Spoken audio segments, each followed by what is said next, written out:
Okay, it's getting ready to start. I realized I didn't bring something down from the car. That would be silly not to use this. So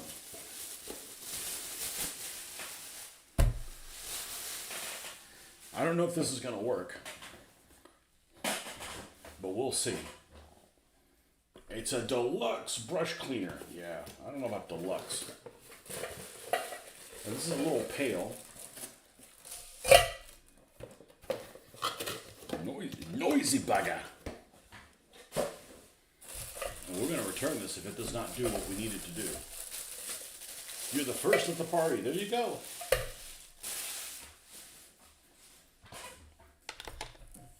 And this basically has a container that your brushes can go into, and this is the secret, because when you wash them, you are supposed to put them here so that they drip, they dry straight down.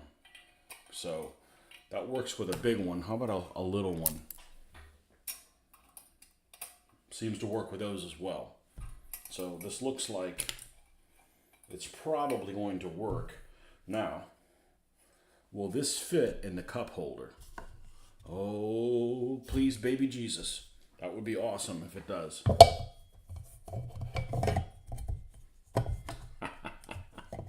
It's perfect. It fits freaking perfect. This even fits over the ledge too. So I've got, and I recommend these things. I got one of these a while ago. These are available on Amazon, and they're just little attachments you can put on. You know, you basically, it's just out of view, but it's, I've got one of these where I put my water in. My water cup is here. You know, like so. Plus I've got another one that my proverbial drink is always here. In this case it's water, as I need to get my water in. But this fits just like that. Look at that. It's like perfect. So this should take the place of my water cup. You put this thing on here. And somehow, I guess, I don't know, maybe I need to read the instructions. I really got it for this. I'm actually fine continuing to use my water cup. And then using this when I'm drip drying the brush and get the stuff off. But this really should take the place of both things. Let's see. Let's see what the instructions say. Ideal for use with any liquid brush cleaner. We don't use brush cleaner. Spiral brush holder for soaking and drying. Bendable handle for attaching well to ArtStation. Removable cup allows particles to settle at the bottom of wash tank. Holds brushes of multiple sizes. Well, we're going to start basic, okay? Well, I don't really have space for both of them. So let's do this. This is... how deep does that go? Okay, it goes... Alright, so I want the water to come through here. So the water has to be at least into this container. Alright, so let's do this. I just literally just cleaned this.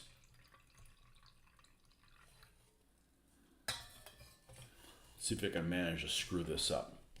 Okay, there's a little bit of water there in the bottom. Okay, I'm going to, if I hang this, I don't want to drip it into the water. Let's add a little bit more water in there. All right, now let's attach this here.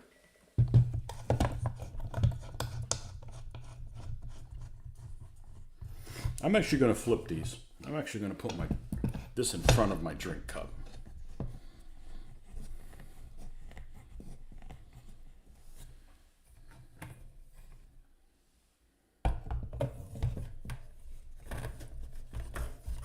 So we've got our cup here with the brushes. And like for instance, I was a fool and used this for the glue, for the little bit of something or another. So I'm going to let this, you can actually soak it. It's soaking in there right now under the water. But it's not pressing the bristles down.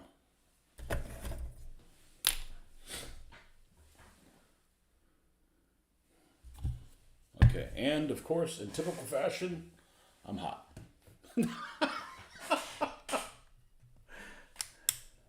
All right. And also in typical fashion, I'm encroached. You imperialist bastards are encroaching in my area.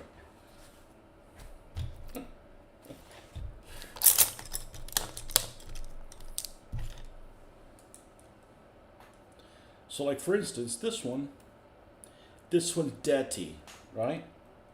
So I'm gonna soak this one too. Let's just see what happens. Maybe I'll buy some brush cleaner. Yeah, this just has the goop that I left on. This stuff comes off with sitting in water. I was in a hurry to goop genders up before I went out for doing errands.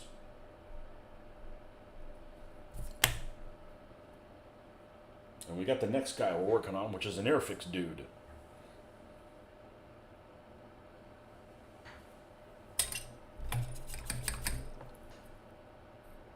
There we go. That last little bit went off. And now I should just be able to put it up here, and it's going to dry. And it's going to dry vertically.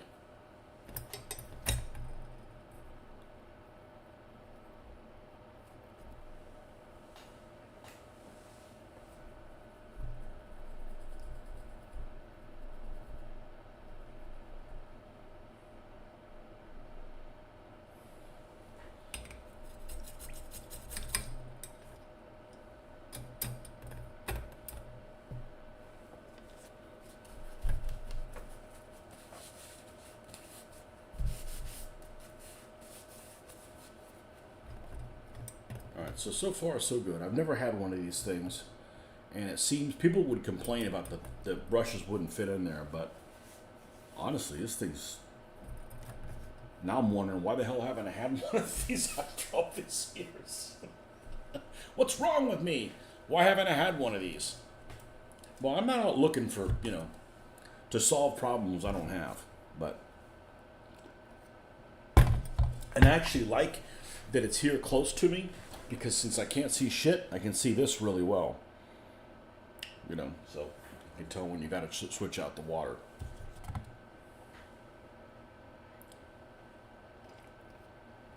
Yeah, and there was other options on Amazon and stuff. Oh, look, and you can rotate. You can play with it. Yeah. Okay. All right. So, genders it is.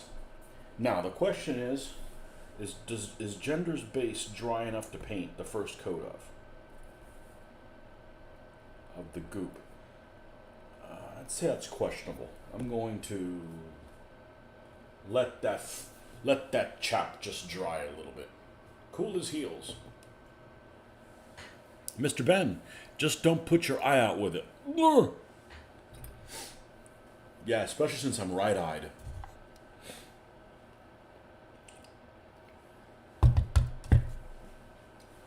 All right. Any of you folks left-handed? When I was left-handed. No, I'm definitely not left-handed. I'm the opposite of whatever left-handed is. What did you say?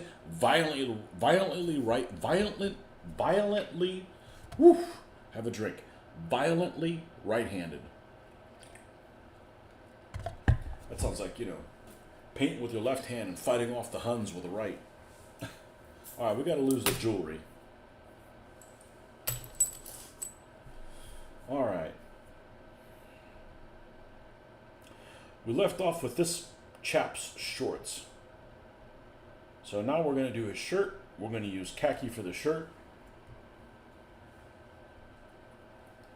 Khaki. You can switch your dominant eye, which can come in handy when I get fatigued. Really? Like, pop it out, put it back in? No, I didn't even realize that's a...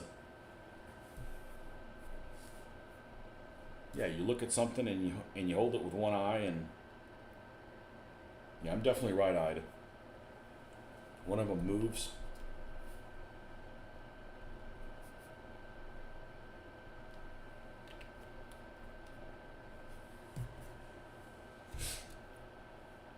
When I was in school, nobody was left-handed.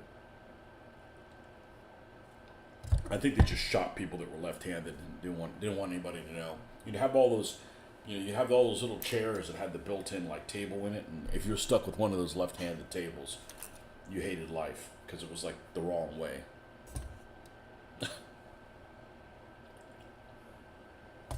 I'm sure there was somebody about 1 in 50 or something like that.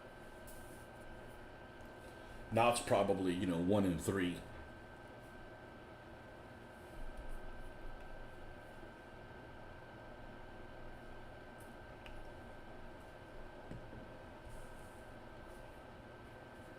All right. One small into the breach.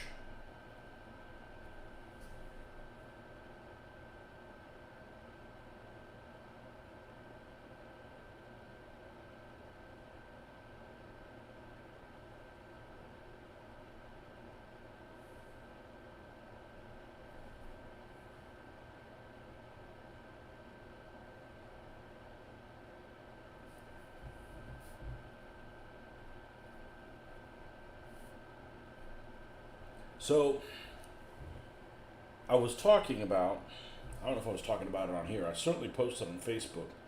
I was looking to see who made a 25 pounder. Because one of my goals is to build a jock column for the Brits. And Plastic Soldier Company makes this set that has the 25 pounder gun and a truck, a vehicle, and a crew for the desert and temperate zones, and obviously the cannon, different variations of the cannon, and so forth. And I was between getting the one with the Canadian trucks and the Morris truck, which at a glance kind of look the same to me, but I guess they're not the same. I guess I don't dislike either one of them. That's probably why I lumped them together. But it seems like I needed to get the Morris one. The Morris one in Plastic Soldier Company typical fashion is out of production, at least temporarily. They must have... Plastic Soldier Company must have their refurbishing, reprinting type things done by the same people who do War Games Research Group, and they run out. I could only find a couple of them on eBay. A couple of them were in the UK, and the shippings on them is ridiculous. And another one, the shipping isn't too ridiculous, but the delivery time is ridiculous. It's in Canada. And I contacted the guy, and I'm like, why is your shipping say like a month? He's like, oh, well, I don't know how long it's going to take. And besides, Canada Post just decided to do a strike. So I'm like, well, I guess I don't need to get them right now. I'll get them at a later date or something. And then I get a notification that he took 20% off. And I'm like, all right, I'm getting it. So we got a quad tractor, hopefully at some point coming. A Morris quad with 2 25 pounders coming. So you're a righty, but I practice using my left. I'm told it helps keep your brain active. Not sure I can prove that.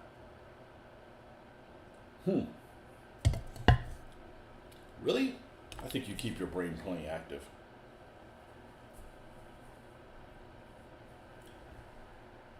I always keep my brain active.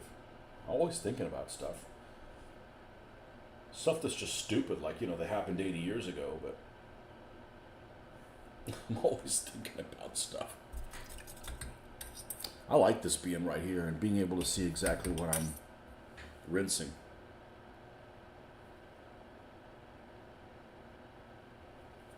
Now I just need to get myself one of those shirts, like that one guy. There's this one guy that I know that paints, and he wears this old T-shirt. He just wipes the brush on his shirt, so his shirt looks like Picasso. No, it looks better than Picasso, okay? Because nothing looks as bad as Picasso. Hey, that's the guy's shtick.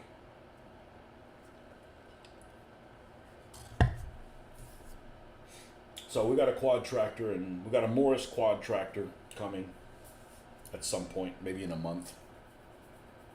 So You know, if I could paint a figure every other day, which is reasonable, you know, that's what, 3 a week. I'll be done with all these guys before a 25-pounder comes. So, you know, I guess a pretty reasonable goal. What I do need to do is come to grips on what's going on with the Bren gun barrel. Why is it sometimes shiny? And I don't really like it that way, but if that's how I have to paint it, you know. How many Bren guns do I have? 3, I think? I got this guy. I got this guy that's like, how about you? I guess I only have 2. Well, that's enough, because that's enough for 2 squads. I got another laying down guy I can use. I don't mind repeat figures because, you know, some of these guys will have like the brown helmets, and then the other guy can have the light color helmet. That way you're mixing it up, giving them some personality.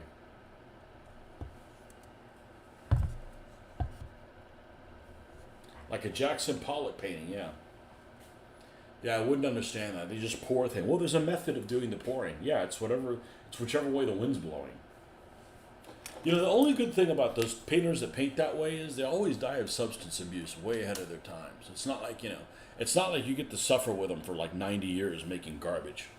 You know, they die like, well, Picasso, I think, died relatively old. But, or at least he looked pretty old when he died. But Jackson Pollock, I mean, I think he died younger than I was. But, you know, them poo-flinging monkey type paintings. There was an art show last weekend that I went to here, and there was a lady that was selling the stuff there that I'm pretty sure Stevie Wonder could probably do a better job. And you know, it's not her fault. I mean, you know, she's, you know, maybe she's getting better every time she paints. But people that came in were just like singing her praises, like it's the best thing they ever saw. And I'm like, you know, a blind person finger painting could do a better job, you know. But and it was selling like for like $125 or something like that for, you know, that was painted with craft paint. I'm like, maybe I need to go there and sell stuff.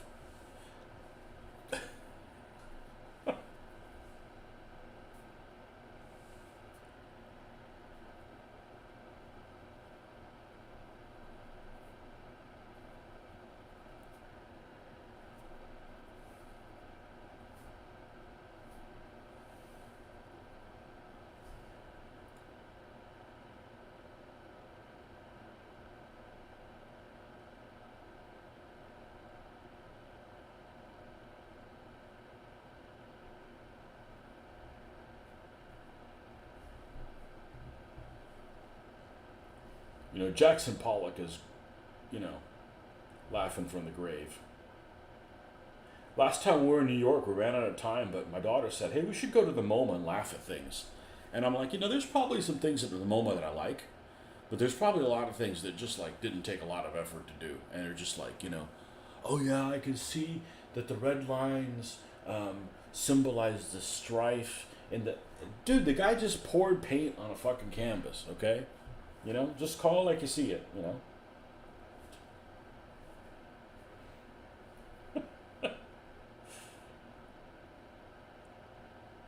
When we went to D.C. and we're looking at the art museum, my daughter was definitely captivated by stuff that didn't catch my attention, but you still knew what it was.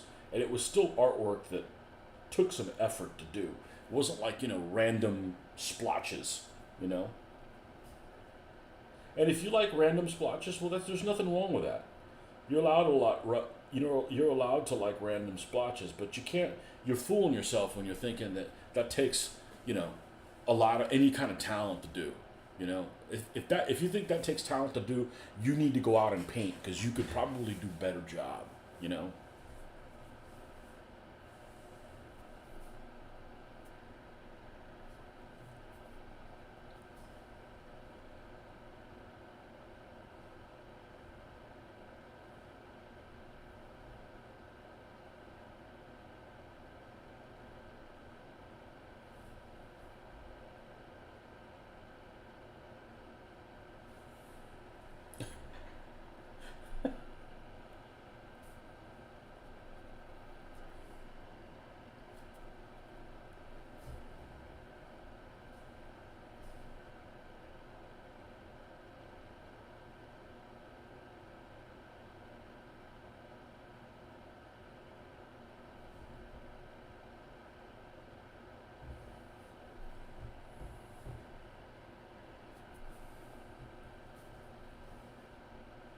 But I do need to find out when the Bren gun, what the deal is with the Bren gun and the silver barrel, silver colored barrel.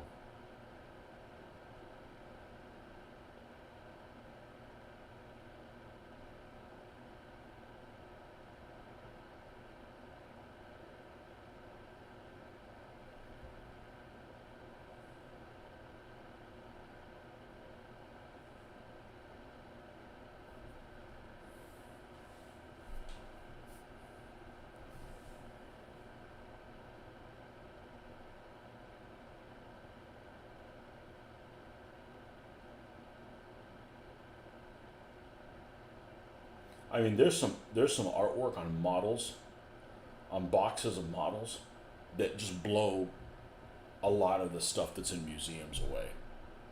There's some really inspiring type of artwork.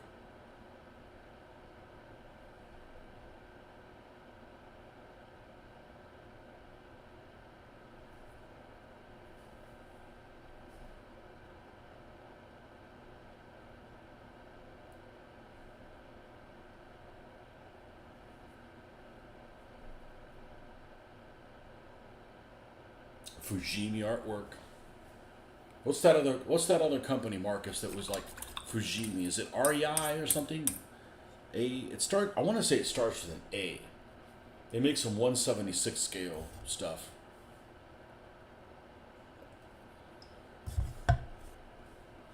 I'm gonna go make a little espresso. I'll be right back.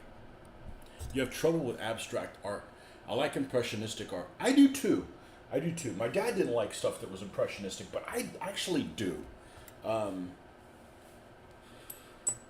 a lot of it is kind of makes it feel kind of fuzzy and warm. I don't know if that makes any sense, but I don't mind it being blurry. Um, I think sometimes I paint a little impressionistic. Um, I actually like it. But there's a Nito. Is it Nito? No, there's another company. It starts with I. With it's a weird. They might have been.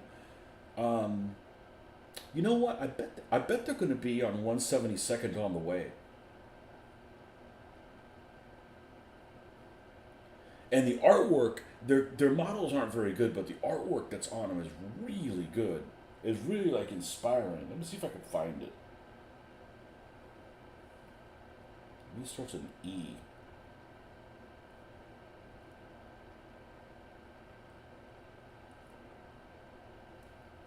Is it E? No. No, they made quite a few things. They're like from the 70s and shit.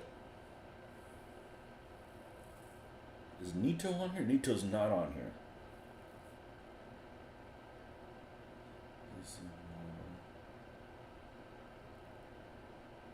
They made, of course, a bunch of German shit.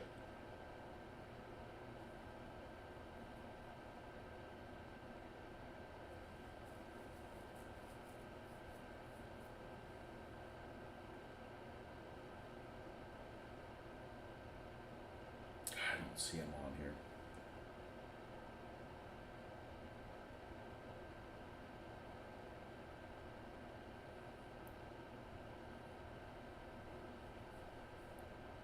And it's definitely a plastic model. I don't see them on here.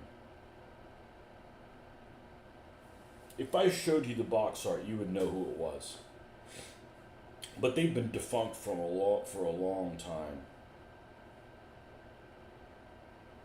Yeah, Nito's not on 172nd on the way. Vehicle details and accessories, 3D printed, decals and marking sets. Man, there's a lot of decal sets, okay. Diorama accessories, figures. Yeah, I don't know who it is. Let me go make myself an espresso. I'll be right back.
I mean, the Tamiya artwork is pretty decent.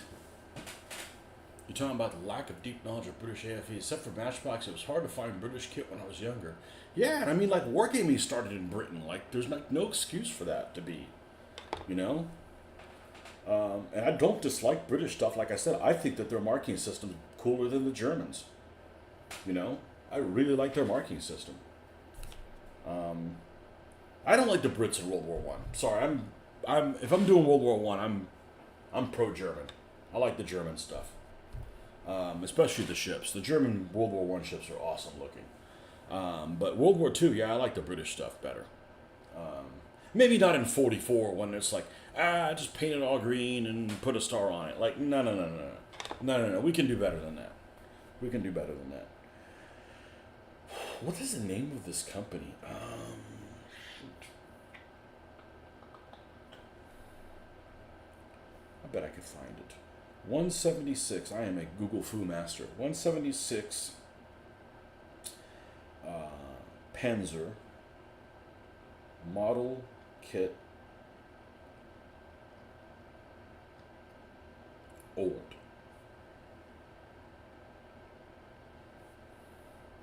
And let's do an image search.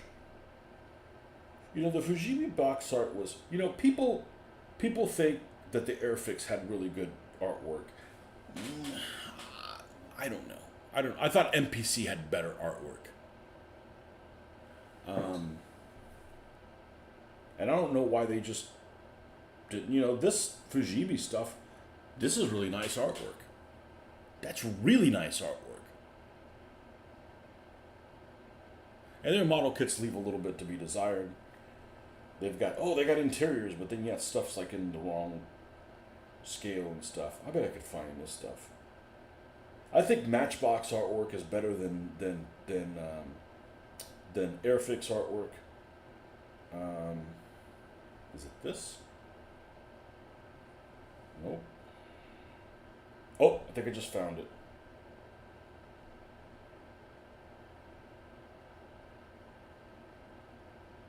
Nishimo.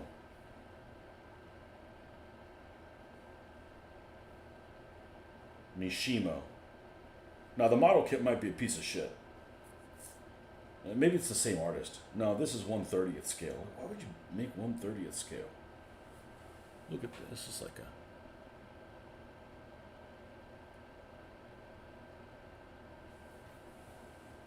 me see if I can find one of them. It's definitely impressionistic. I like it. It's not Nishimo, but I bet it's the same damn artist.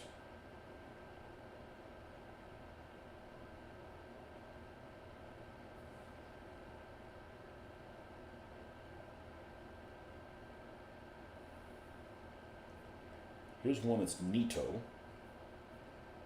And that looks like the same style.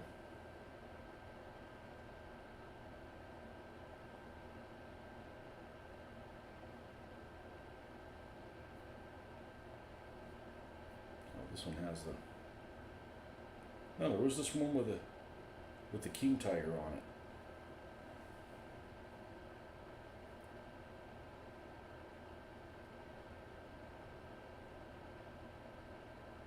Yeah, the Fujimi artwork's pretty cool.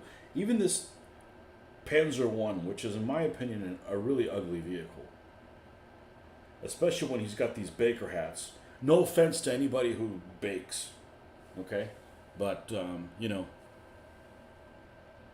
bakers shouldn't look like Nazis, or the other way around. Or Nazis shouldn't look like bakers.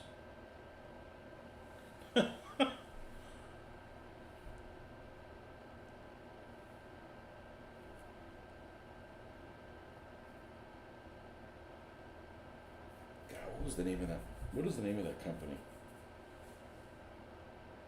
It must be the same art or the artwork that guy does the Nishimo at. But it's got a weird name.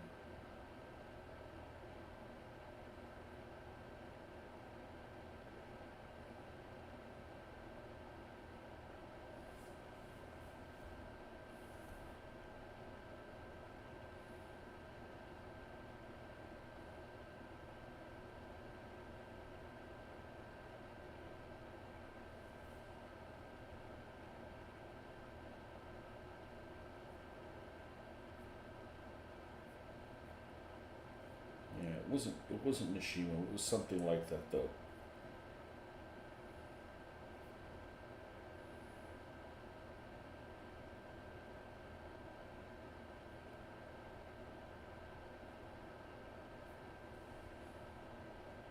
One of my favorite ones is MPC 172nd Stuka. Let me see if there's one particular, this one. This is one of the first models I ever built. Oh, it's got a crooked spider on it. Let's see if I can hide it. There we go. That particular model. And I actually had one that was a Fujimi one, and I sold it. I never built it. I wish I hadn't sold it now. Fujimi 172nd, and it had a beautiful box art. Stuka. See if I can show you the picture of it. Tank Buster. No, it wasn't a Tank Buster one. Cannon Vogel. This one. This is a beautiful artwork.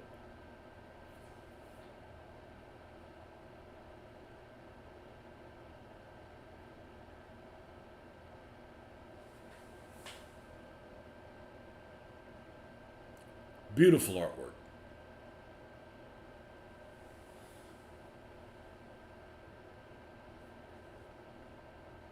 Got that puppy dog unit. It's got like a Yorkie for a symbol. I'll be right back. I'm gonna grab my coffee.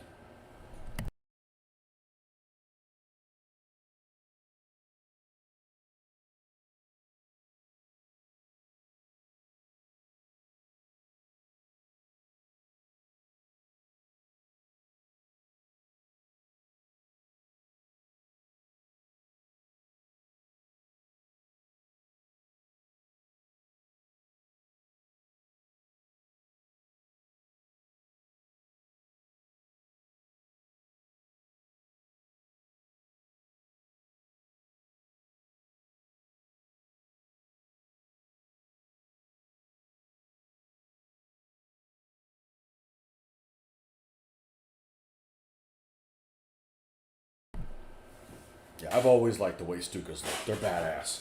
They're badass looking. You know, they're not pretty like a Spitfire. Okay, they're just badass looking. Most German planes I wouldn't say are beautiful. They're just wicked looking. Wicked cool.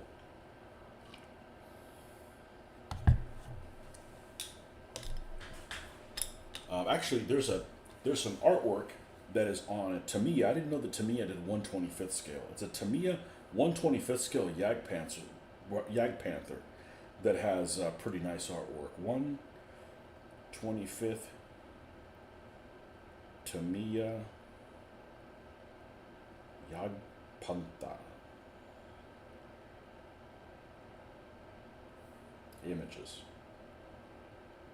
Yeah, it's very dated looking artwork. Oh, they want $433 for this?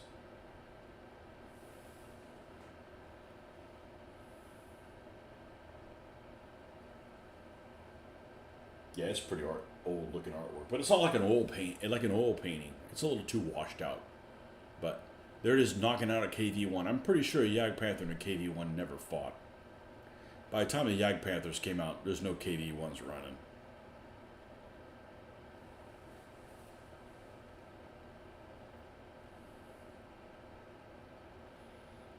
And you're right. One of you guys mentioned that S Model made a Jeep. And here's your Jeep with a 37 millimeter for that scenario in Tunisia. Although I think it only comes with one 37 millimeter in the Jeep. And at that point, I'm probably better off getting the Hasegawa one, because even though you only get one, you do get crew members for them.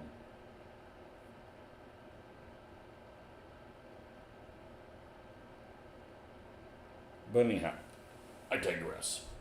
There's lots of stuff that you see that is inspirational. Like, ooh, I can't wait to learn more about that or see that or what have you.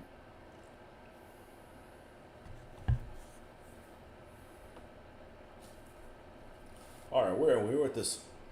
We're at this khaki guy's shirt.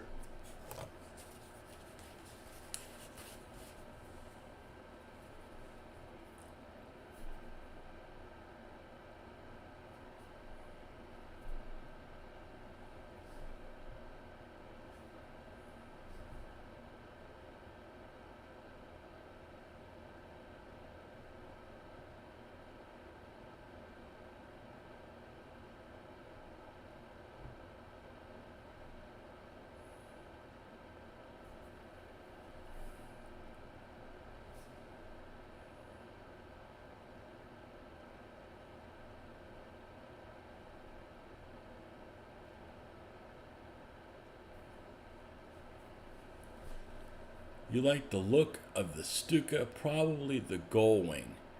Did you like the Corsair? No, because it's a radial engine plane. I'm not a fan of radial engine planes. That doesn't mean I dislike them all. I just, as a general rule, I don't like this. And you know, the thing about Navy planes are, once you get into the time period of the Corsair, it became really prominent. The Navy just went to like this gloss dark blue that they painted all their planes. And I just think that it's boring, and like I just don't like the way it looks. Was it practical? Probably. It's probably the right color to paint the planes, but I don't care. I'm building the model, right? I want something that's inspirational. So I'm not really a fan of radial engine planes. There's a few of them that are pretty attractive. I think a Focke-Wulf D9 is really attractive. I think pretty much everybody would agree with me. That's an attractive plane, even though it's a Nazi bastard plane. I don't dislike a P-47. I think a P-47 is kind of cool. Other radial engine aircraft, I like the Swordfish. I like the Fairey Swordfish. It's a radial engine aircraft.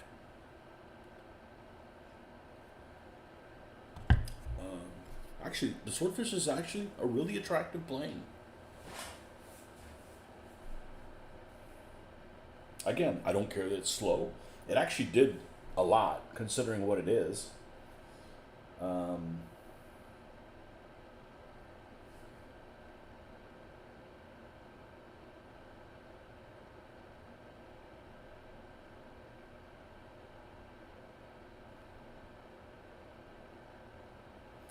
Even the World War I planes that I like are not the radial engine planes. I like Albatross.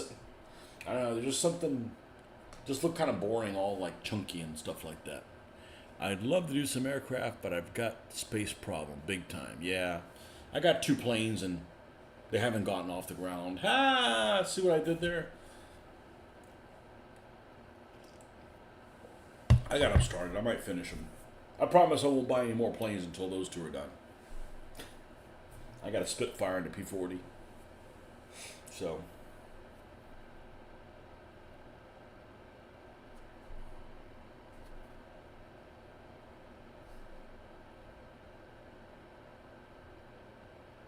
I don't know why I stopped building them.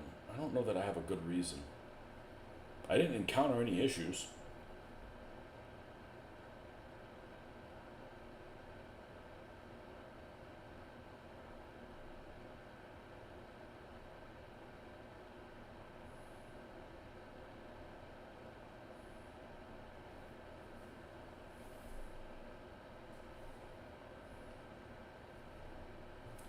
Let's take this color and add a little bit of white. What's some of your favorite aircraft? Or my favorite question. What's an aircraft you dislike but everybody seems to love? Hellcat. I don't like Hellcats at all. They're unattractive. I know, they're really effective. I don't care. They're unattractive as far as I'm concerned.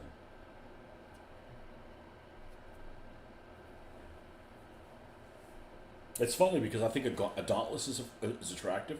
I think the Devastators are attractive.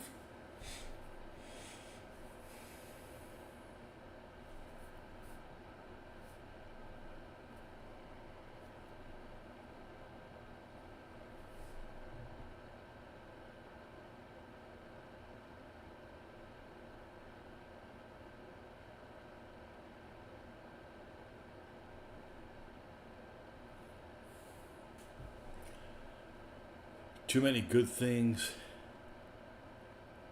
Too many things. Too many good things got ahead. Like Chad's Prince. Yep. Yeah. Now, there are quite a bit of cobwebs I had to clean out. And those are kind of, I want to say, they're almost nerve-wracking to clean them up. So what I actually was happier doing them is just pulling them off with the tweezers. Because I was so worried that I was going to overcompensate by taking it off with an X-Acto knife and cutting into something else. So I just pulled the little cobwebs. That's what I'm going to call them, cobwebs, off of the prints. And there was a fair number of them. It's not a gripe. It's just, it is what it is.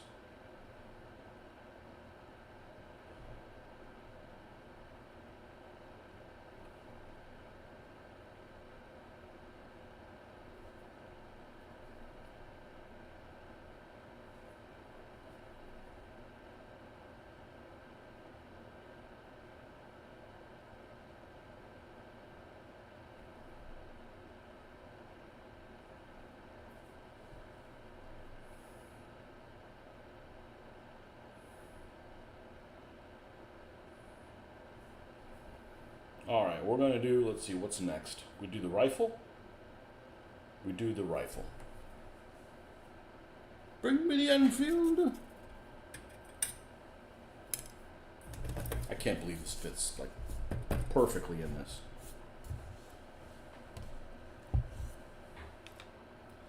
So tough.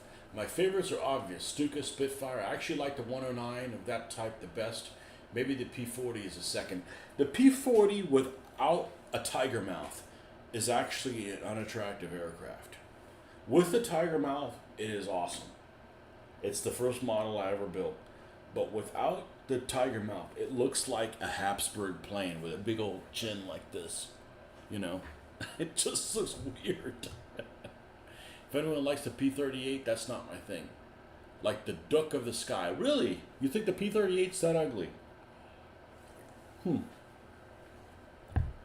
I don't dislike the P-38. I like the Messerschmitt 410. I know it was a piece of shit. It looks cool as hell. The Harnies. It looks cool as shit. It's a cute little bastard. I like the Tempest and the Typhoon and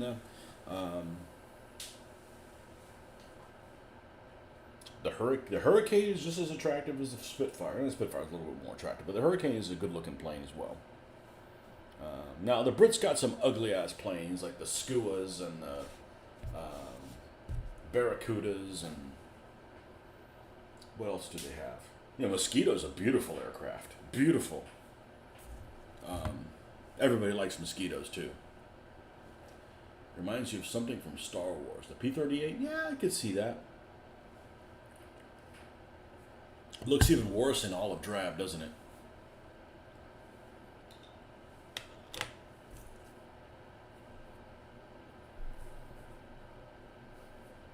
All right, let's get the old...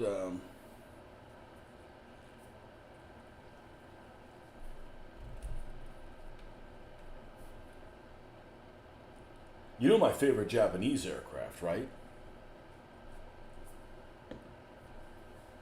It's pretty obvious. It's the Tony. Poor man's Messerschmitt. I like the Messerschmitt. The Messerschmitt's a good-looking plane.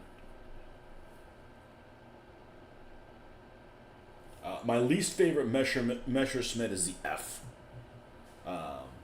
It's just too roundy. I'm used to the Messerschmitt being like, just slab-sided. The cockpit's all like, that's what the German plane should look, just like all like, that's just how it is. P-38s from Star Wars. I don't like the B-25 bomber. It's ugly. Sorry, it's ugly. I like the B-26. Just check the Mosquito. That does look good. Oh, it looks sleek. Anything that looks like a Mosquito is good. The Japanese have a couple. They have one, maybe two light bombers / two-engine fighters like that. I don't remember what they're called. They're really attractive. And the Japanese have this huge flying boat. Huge! Is it the Mavis? Might have been the Mavis or the Emily, or maybe it's both of them. And they're really attractive as well.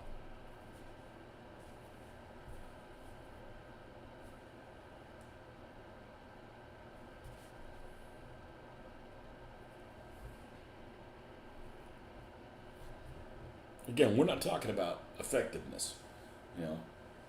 That's irrelevant. I mean, I guess somebody maybe is like, I'm going to build this model because it was a great plane in real life. I'm like, I'm building this model because it looks cool, or I like it, or whatever.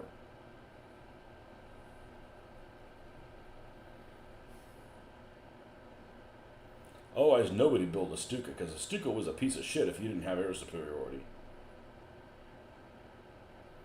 Stuka's like a lawn dart if you don't have air superiority.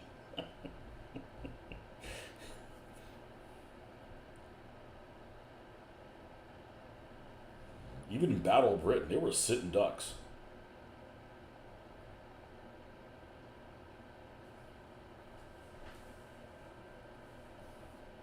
Yeah, Mosquito's an attractive plane, and it had attractive paint schemes too. A lot of these light gray type things.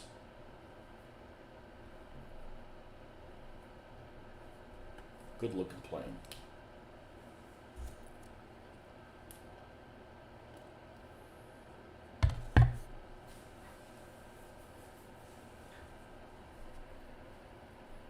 A lot of the Italian aircraft are actually okay looking. I mean, even something like a G-55. I think that's the one I'm thinking of. Or is it a G-50? It wasn't a very good plane, but it kind of has a look of it that, oh, that's a radial engine aircraft. I'm not going to say the Machi 202, because, yeah, everybody likes that one. Right? Machi 202 is the one I'm thinking of? Yeah. Yeah, Machi 202 is an attractive aircraft. I believe is it the Brescia? Is what it's called? Brescia G55? No, the G55 is a Centauro. That's a fighter plane. I don't know what the difference is between that one. It looks a lot like the Machi 202. No, I'm thinking of the G50 then.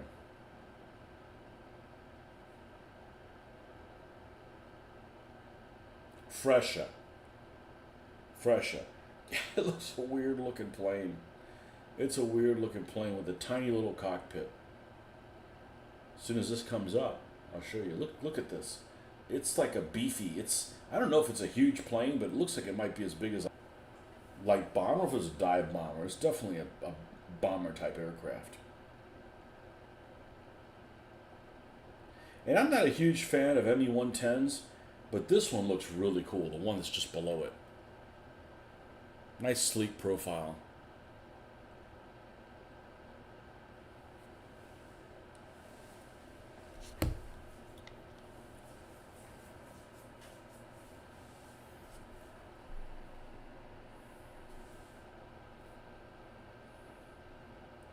What were we doing? We're doing Enfield. Right.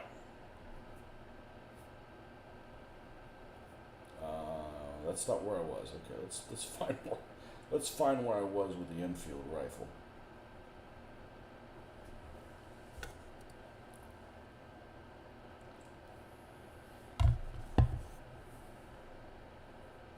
Yeah, the first model I ever built was the P40 because of the tiger mouth.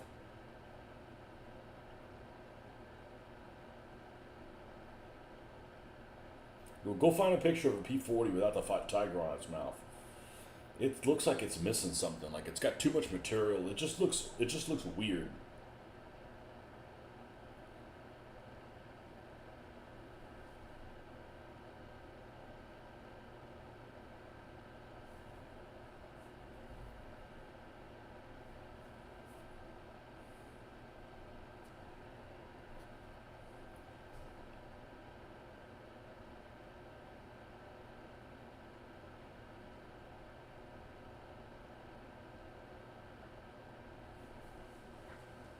So much you don't know about air power, but so important.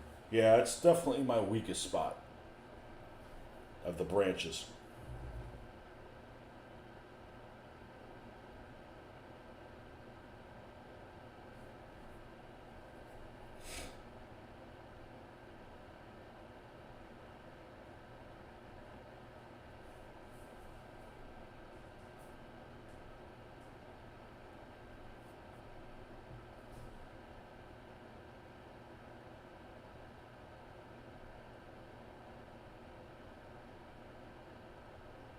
God, it feels like a Sunday, but it's not.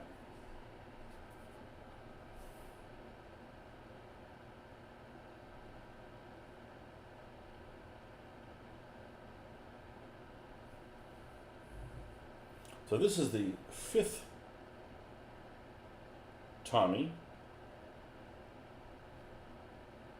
5th Commonwealth. The 5th Commonwealth Fellow.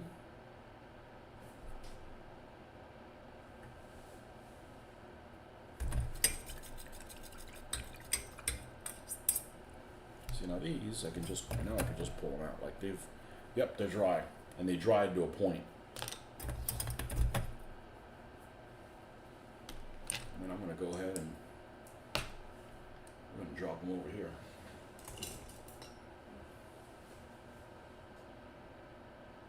Doing DAC or Italians next? I don't know. I don't want to commit.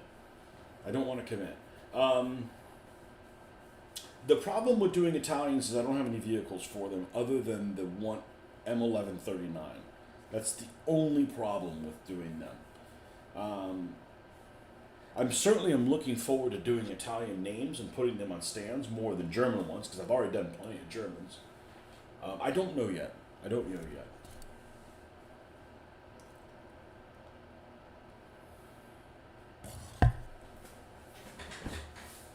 But I'm going to do a lot of these Commonwealth guys before I switch.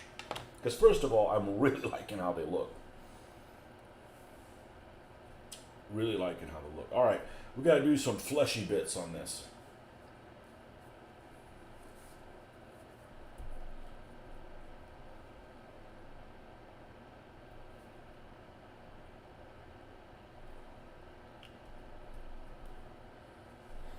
Anybody you know makes a boys' anti-tank rifle in 1/72nd?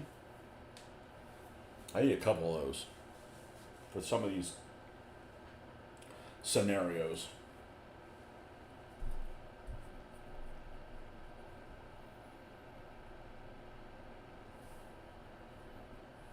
Have you seen the Italian half-track? I know there's an Italian. I don't know how many they made. That's a really attractive vehicle. That's a really good-looking vehicle. And so is the German half-track that was like an artillery tractor. God, what's that thing called? It's got some long Germanic, hateful-sounding name. How do I find that? I think Chad's got a link to one of the people that makes it. Iron Horse Collectibles. Okay, and we're gonna go here, and I believe it is an Avernay's collection, Germany.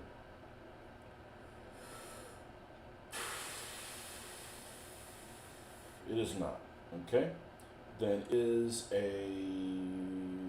guess it's a War Games 3D. Germany. Okay, this thing is called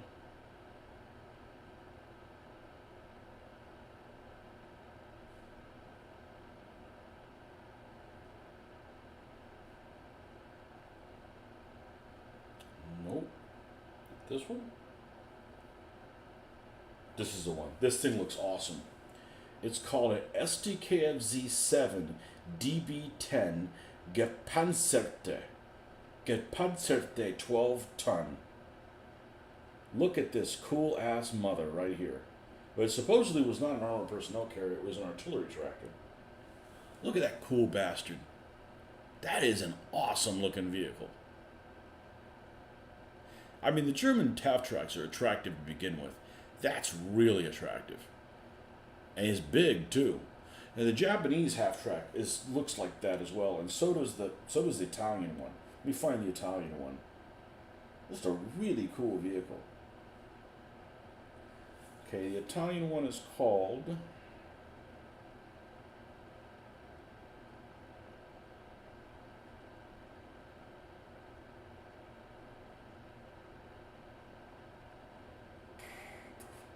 is it this one? No. Got these trucks with these huge wheels. They just look weird. Yep. Well, this one's kind of Fiat SPA Dovunque 35 Blindato, which means armored. That's it. No more pictures other than that. Cute little thing. And the Japanese also have one. And you know, the Italians and the Japanese one, they probably made very, very few of them. Japan, their half track looks pretty cool too. Armored artillery tractor. Type 98 Soda. It's a Soda carrier. Nope, that's something different. Not tank cat, half track. Type 1 Ho-Ha. Ho-Ha! Joke's on you. Ho-Ha. Look at this thing, man. This thing's badass. It's got a machine gun that probably jams every other round. Those are cool vehicles. I like the shape of these vehicles, including the what's that German thing that fires the Nebelwerfer on the back of it? That's a cool looking vehicle. That one's less rare than any of these, and it still was a rare vehicle. The Panzerwerfer. SDKFZ4 Panzerwerfer? Yeah, this thing. That's a cool looking vehicle too. Yeah, but that SDKFZ8 DB10, that's a cool vehicle.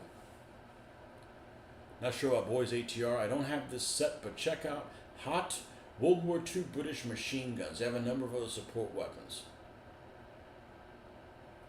So many good things on Iron Horse. I know. It's like, I'll have one of each, please. All in due time. You know. Well, chasing down some Italians. Oh, they don't stand a chance. And you come across one of those 90mm Portes. Oops. Because the Italian 90mm is about as good as the German 88. They're really similar. What are we looking for? We're looking for Plastic Soldier Review. Plastic Soldier Review.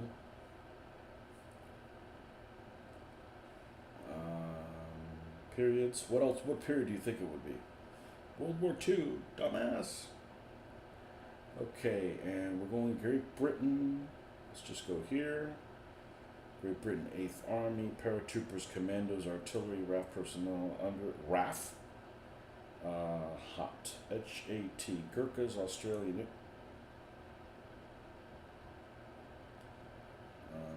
HAT.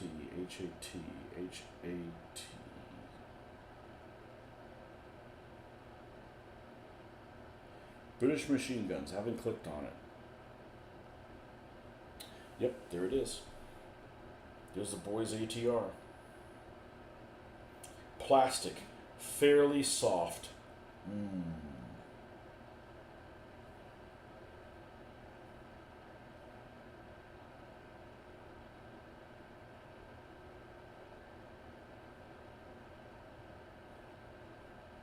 You don't have this set?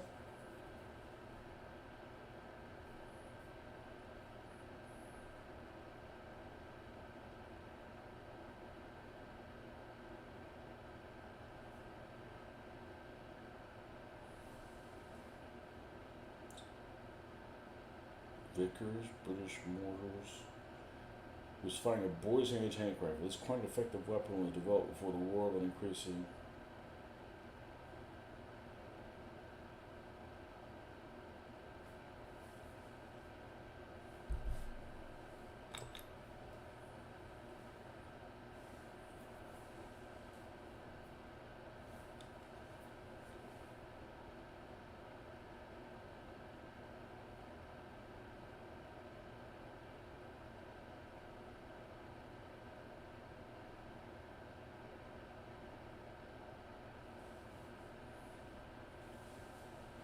Morris kit plastic reminds me of the Mars US infantry I sent you. I thought the plastic was fairly hard. You don't have that set? If you don't have that set, let me know if you don't have it. I'll pick it up and then send you half of it.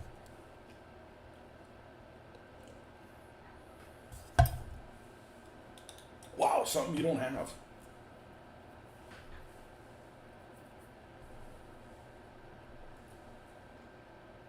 me see if it's in production. Hat. HAT. You down with HAT? Yeah, you know me. Copy. And I'll paint them in desert garb. I don't give a shit. You know, they wore long pants in the desert. You know, not everybody's going to be in shorts. I don't know if I would want to be dragging like prone on the desert. You know, you don't have it. Okay, let's see if they. Let's see if somebody stalks it. No matches. Screw you. Let's go to HAT. British machine guns. I never clicked on it because I'm like, oh, it's British machine guns. I was so surprised that nobody would make that. YouTube. Amazon UK. I don't care about it. The screen's available in the United Kingdom. Change the countries and continue. No.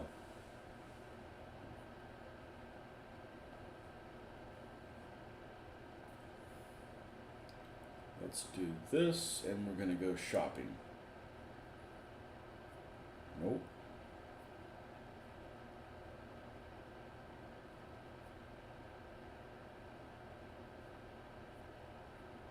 Okay, we're going to find it. I'm sure we'll find it. Yes, I need a couple of them for these desert scenarios. So I don't know to answer your question. If I do Italians, I'll probably pick up some tankettes, the boys anti-tank rifle. You know, 2-pounder is like an 88. You got Italian tanks and like they can't stand up to a 2-pounder.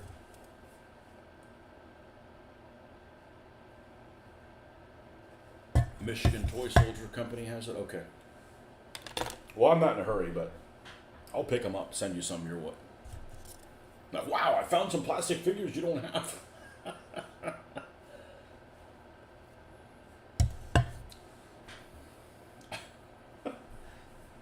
Do you have any of the SG Japanese? You probably do. The SG figures are really big compared to these, but I really haven't seen much of a problem mixing any of these up. I think they mix just fine. You know, people are of different sizes. Of course, the Japanese probably shouldn't be your biggest folks you got laying around, you know.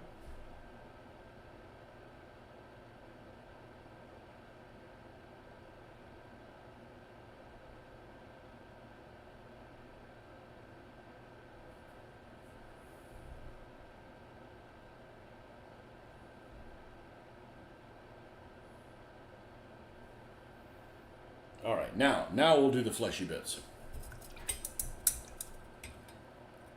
You have all the plastic Japanese sets, okay.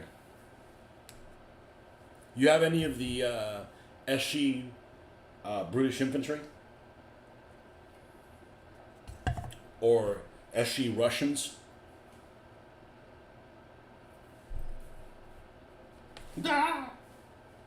Or the SG French? I'm only saying that because you probably have all the Matchbox stuff or the NPC stuff. They're probably NPCs for you too.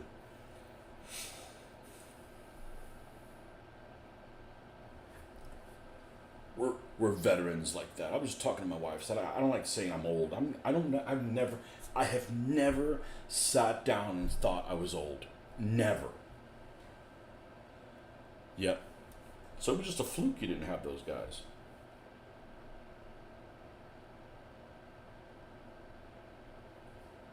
Huh. A flukage.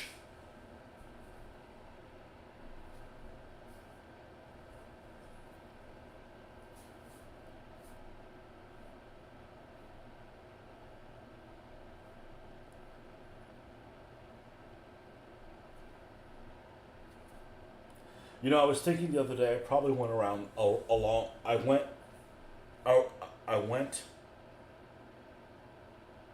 That calls for a drink. Some coffee.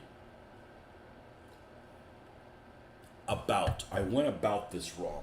I probably should have painted one figure with this base, and one of them with like craft paint black. and one of them with Vallejo black, and one of them with something else, and not use these figures, but use figures that like I'm never gonna paint, you know, like the surrendering Germans or some shit like that that I'm not gonna use, and then just wait for them to dry, and then just try to bend them some and see which one's the most durable.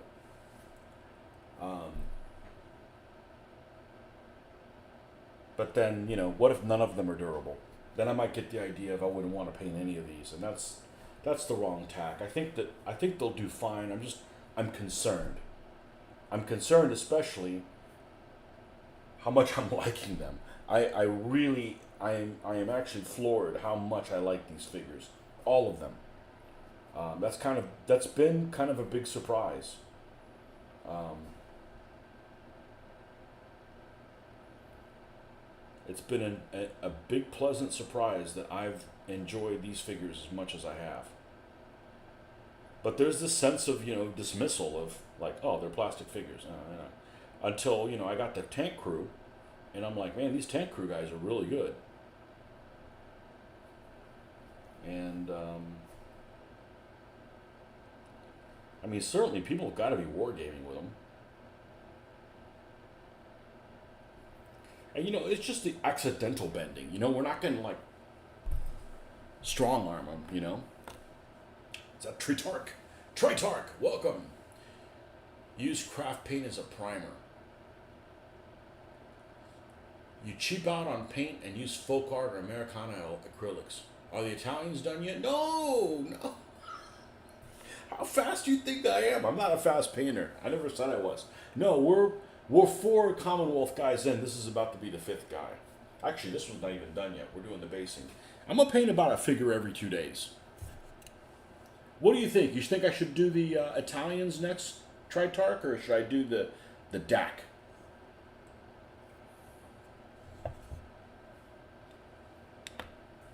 The DAC attack.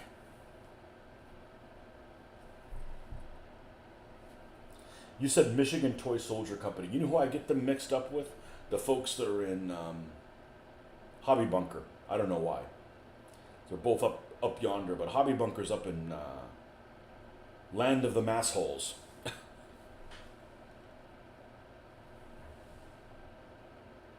Yeah, so the Italians have some advantages. I look forward to doing the Italian names. They're more unusual. They're also, people are less likely to go like, oh, those figures look like that. I mean, they're just, there's something to be said. The other thing I'm really enjoying in the plastic figures, a lot of people discount them, including myself. I discounted them. And to go and you paint some figure like this Airfix figure that everybody has seen forever and ever and ever and ever and ever and ever and ever since they were a kid, and you go and look at them and like you kind of see them in a new light, like, oh, these figures can look really good if you give them some TLC. Yeah, you can. Whoever sculpted these things, or I don't know if you call making the mold of these figures sculpting, but let's just say for the sake of argument that we're going to call it sculpting. Whoever designed these was a genius. I mean, he did an excellent job. They're extremely well proportioned. They're proportioned just like, I don't think anything's out of proportion. And you look at white metal figures, they're always out of proportion. Now, I don't necessarily have a problem with that, but, they are out of proportion. Some guys like Britannia have a really big head and small feet. Some guys like Battlefield have really big cankles. And, so they all have their own nuances.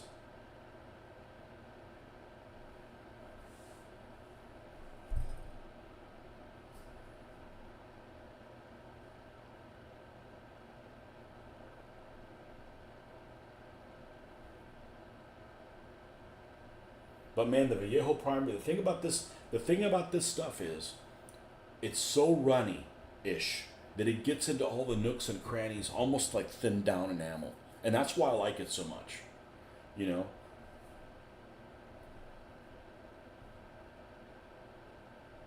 That's why I like it so much.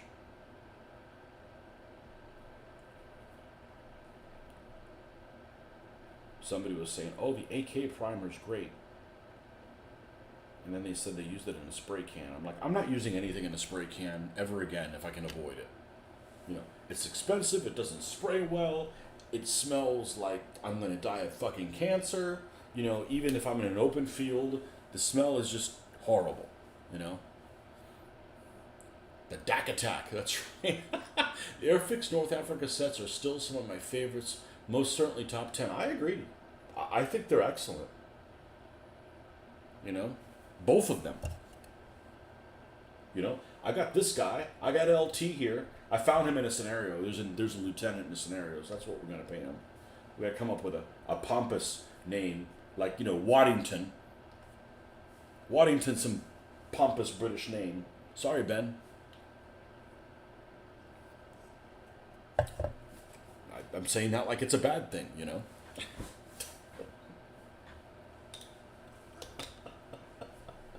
I can be jingoistic like the best of them.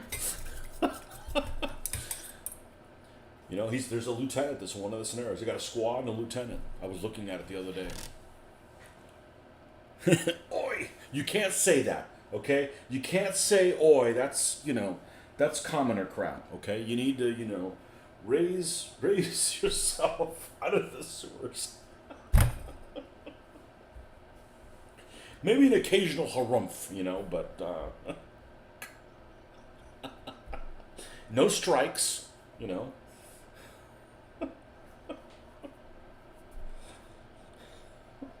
No strikes, my lord. Oh, man. This figure is awesome. His figure's always been awesome. Yeah. Lieutenant!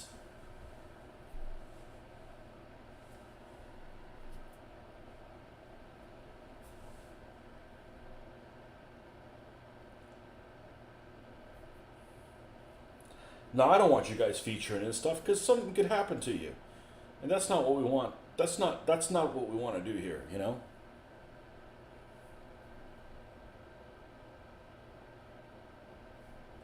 You killed by some guy named Harbach or something like that. Like, you know, that's not cool.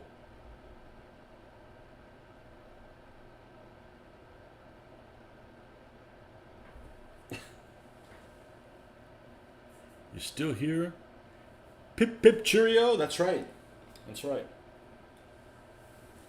You're still here. You're reading about modern art stuff. Grown men weeping at Rothko color blocks. Harumph, that sounds like... You can't afford to go to Taco Bell anymore. I mean, Taco Bell used to be like, you would go there after you went drinking, you know, because it was open till like 4 a.m. or some shit like that, right? And the tacos were like 49 cents each, you know? So just something to soak up the alcohol. Now I think the tacos are like $3 a piece or something like that. I'm like, not for Taco Bell, my friend, you know? Rothko. Well, you know my favorite modern art thing is, and I found this by accident, and you can find it too if you use the right Google Foo. Okay, so I believe the way you do is modern shitty art. If you look up modern shitty art,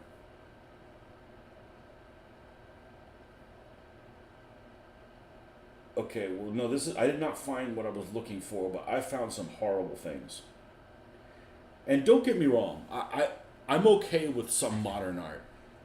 I'm not okay with this. I mean, a fucking child. A child that needs Ritalin painted that. You know?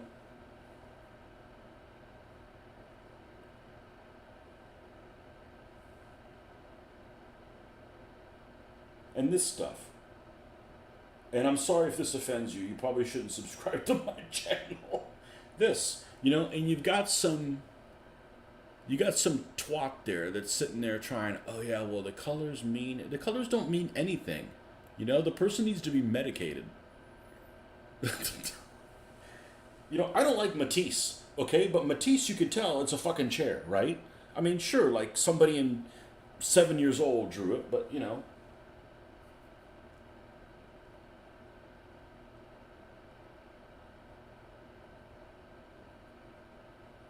Oh, this is also not art. Okay? That's not art. It's called assembling shit. Okay?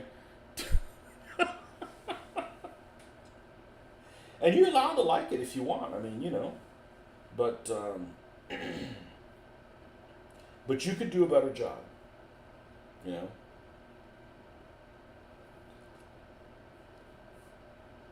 Hold on. Modern. I'll find this right now. This is classic. Okay. So there are these guys. They got to be Germans, because only the Germans would. You know, the Germans are like extremists. First, like, okay, they're really organized, but they're militaristic and want to like fucking take over the world, and they're dickheads. I'm like, okay, now they're the other extreme. Now they're peace loving weirdos. I mean, it's this giant poo stuff. And literally, they made these huge freaking turds, and then they have these outfits that have different genitalia. I don't make this stuff up. And you put them on to you know, ponder the existence of these poo. Luckily, they're not were made out of real poo, but a poo of unusual size. Massive excrement sculptures. And unlike Jackson Pollock, you can tell that this is actually crap. You can tell what it is that they're actually building.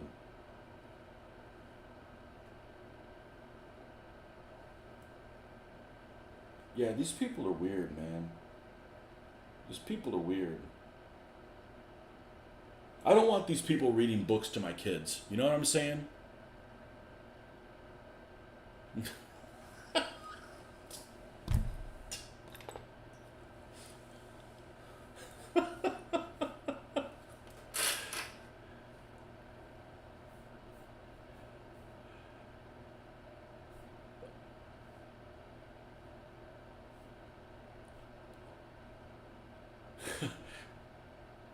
Taco Bell is still cheaper than McDonald's. I know. I actually had at McDonald's the other day. It was excruciatingly expensive. It's an excuse to buy Baja Blast. I don't think Taco Bell UK does Baja Blast.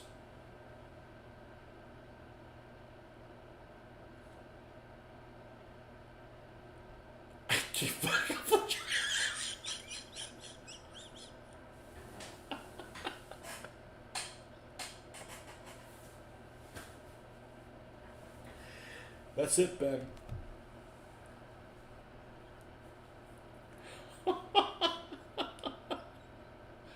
Your next Colo Guard kit, yeah. Wow. I mean, he's just.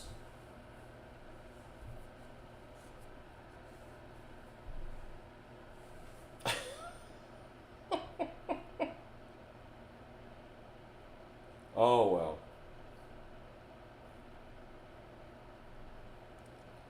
Art that only a dung beetle would love.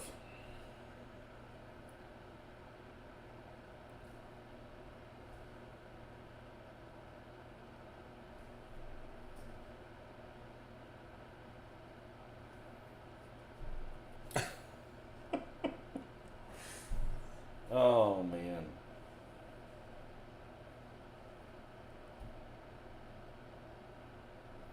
And it's okay if that's what you're into, but don't act like you're rational, you know? And don't like make excuses for people like that. Like, you know, they're just trying. No, they're just fucking laughing at you. You know, it's just ridiculous. Oh man.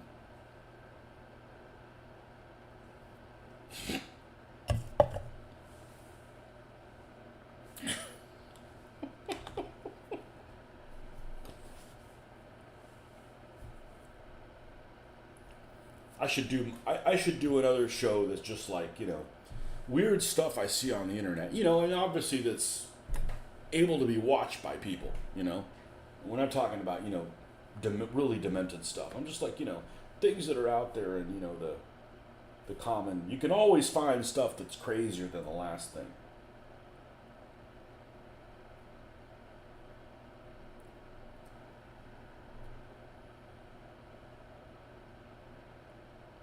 Actually, I don't know if they're Germans or Dutch or whatever, but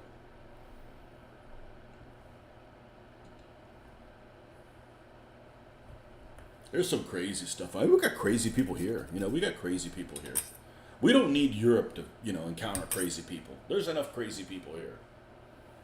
Remember those guys that you guys have, Ben? You got those guys that are besieging the Thames. You got those guys that live in that old AA platform and the Republic of Sealand or something like that, the Empire or whatever the hell it is. That guy's cuckoo for Cocoa Puffs, man.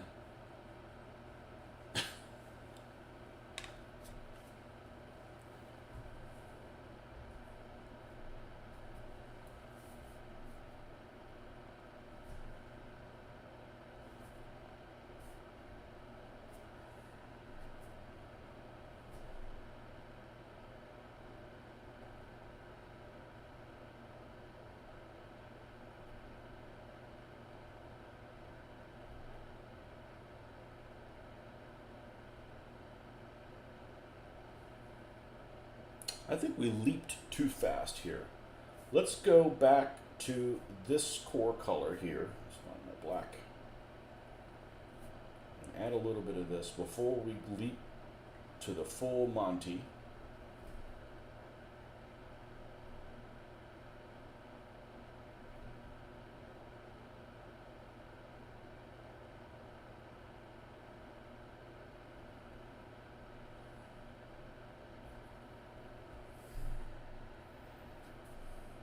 I'm reading this book that I don't remember what it's called. It's called An Army at Dawn, I think is what it is. And unfortunately, I think it's going to be all U.S. Army centric. Which I don't like those things anyways. I don't care what army it is. And you need to talk about the people that are fighting and the people that are fighting the people that are fighting. I like things that are seen from both sides. So I don't know how much outside stuff it's going to have. If it's going to have any stuff for the Brits. Is it going to have any stuff for the Jerrys? I'm really not sure. I'm a little bit into it, and there's quite a few things that have made me kind of smirk while I'm listening to it. It's written really different than anything else I've ever read, and I mean that in a good way. Well, I'm listening to it on Audible, and the narrator is actually really good. They fits really well, and I'm encountering all these things. It starts with Torch, basically, Operation Torch, and I think this one book is just the North Africa stuff. The next one is like Sicily and Italy, and the last one's like Normandy. It's all Western, and I'm encountering so many humoring little things that happen, and they all involve Patton. Patton is just like something else, man. Just like he's a trip, you know.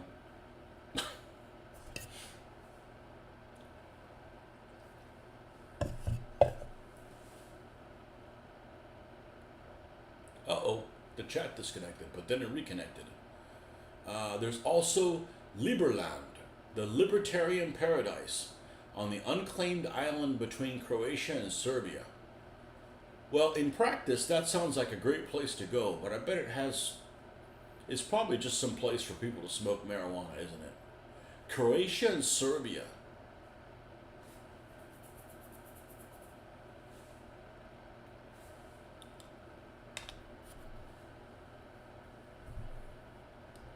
Yeah, in principle, I like libertarian stuff, but they always take things to the extreme. Are we still disconnected? What the hell's going on here? Chat, why is this in red? No, it looks like we're okay. They have no running water. See, there you go. I can't move there.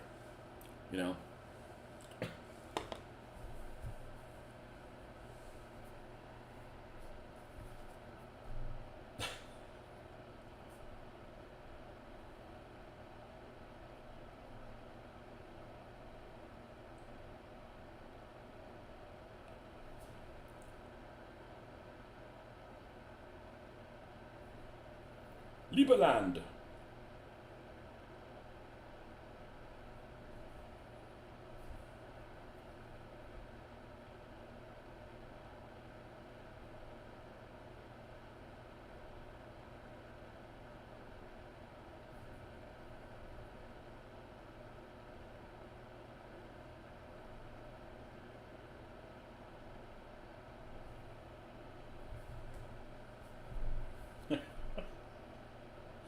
No running water. Yeah.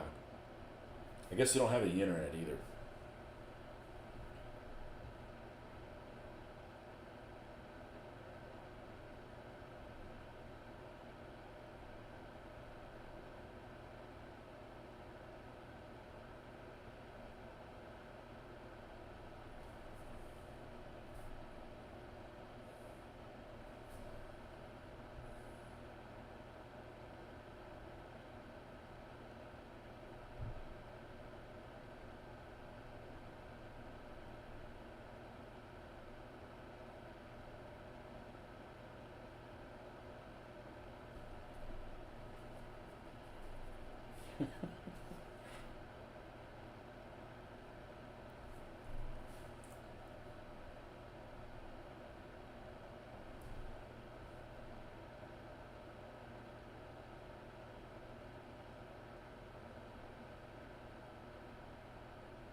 Is the guy that sculpted these figures for Airfix or made the molds, is he somebody like well known? I said it before. These guys that create all these things that we enjoy so much, they I'm sure that we're paid for it, but man, they should get some recognition.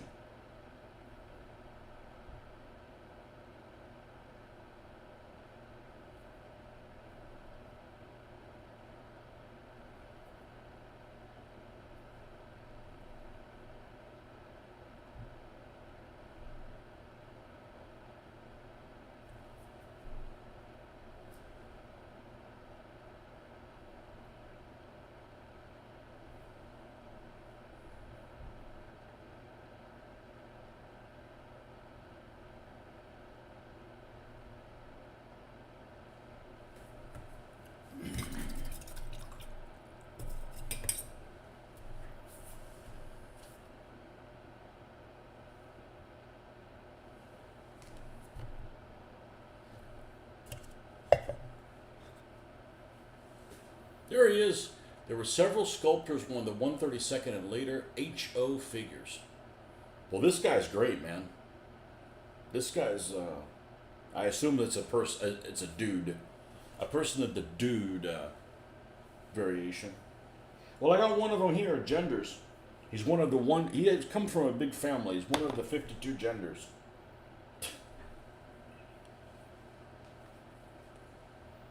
I bet I could find out who it is.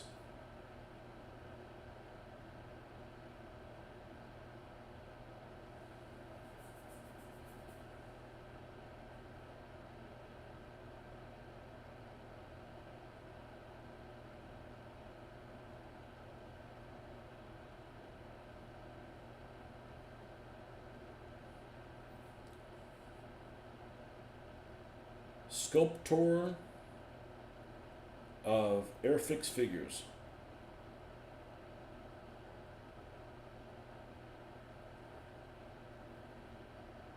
Who sculpted Airfix soldiers? John Niblett. Because of the superbly detailed and highly realistic design, Airfix is second only to Marx. And popular Marx never had any Marx figures, and I feel bad about buying figures that are named Marx. You know what I'm saying? Like, you shouldn't have to buy figures that are named Marx. They should just be given to you, right? They should just be out there in a big pile, and you can just share and take however many you want, each according to their need. Early figures were sculpted by John Niblett, with the later designs said to be done by Ron Cameron, who also did the Britain's Detail line.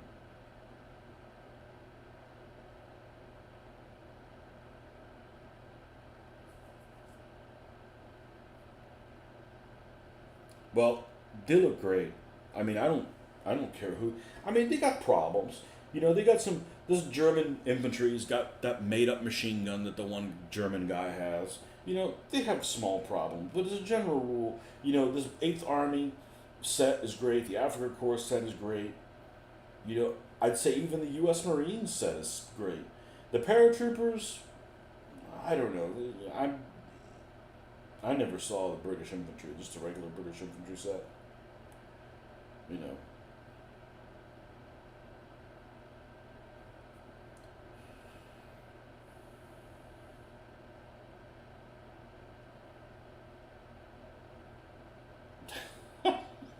So anyhow, so I got a quad tractor. I got a Morris tractor headed my way at some point in the next 2 months. I found the only one this side of the UK that wasn't crazily priced, but Canadian Post has to stop striking for me to get it. Don't disrespect Groucho. Ron Cameron did the Eighth Army. Well, he did a great job. He found a show called Hornby, a model world, but they didn't seem to interact with wargamers. Just modelers and rail enthusiasts. Those guys are real anal retentive too. I tell you, not having modern plumbing sucks. I had to take a shit in an outhouse at night in the middle of a storm. The worst part was my toilet paper got soggy before I could wipe. Yeah. You know, as much as I like electricity, with the exception of air conditioning, which is like a necessity where I live, I'd rather not have power but have water. Not having running water, and that's happened a couple times for whatever reason. That's really annoying. That's really like you go to wash it, because you actually end up washing. Well, I wash my hands lots of times throughout the day, and it's like a problem. Like if you don't have water, or brushing your teeth, or just drinking it, or Yes, water is for drinking. I should remember that. All right, we've got that color done. Let's bring more of this sunny skin tone up.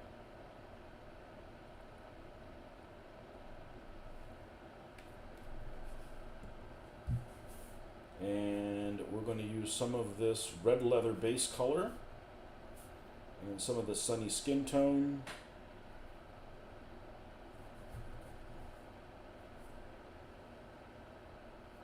Sable, that's right. Concentrate too much on the railway side of things. He did give me the term sable though. I can remember beyond life expectancy. Something beyond life expectancy.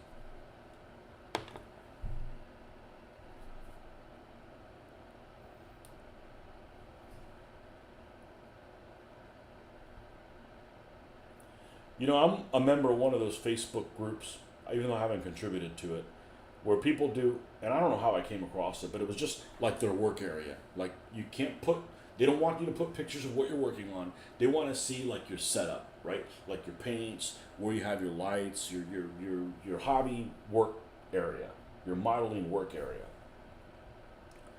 And I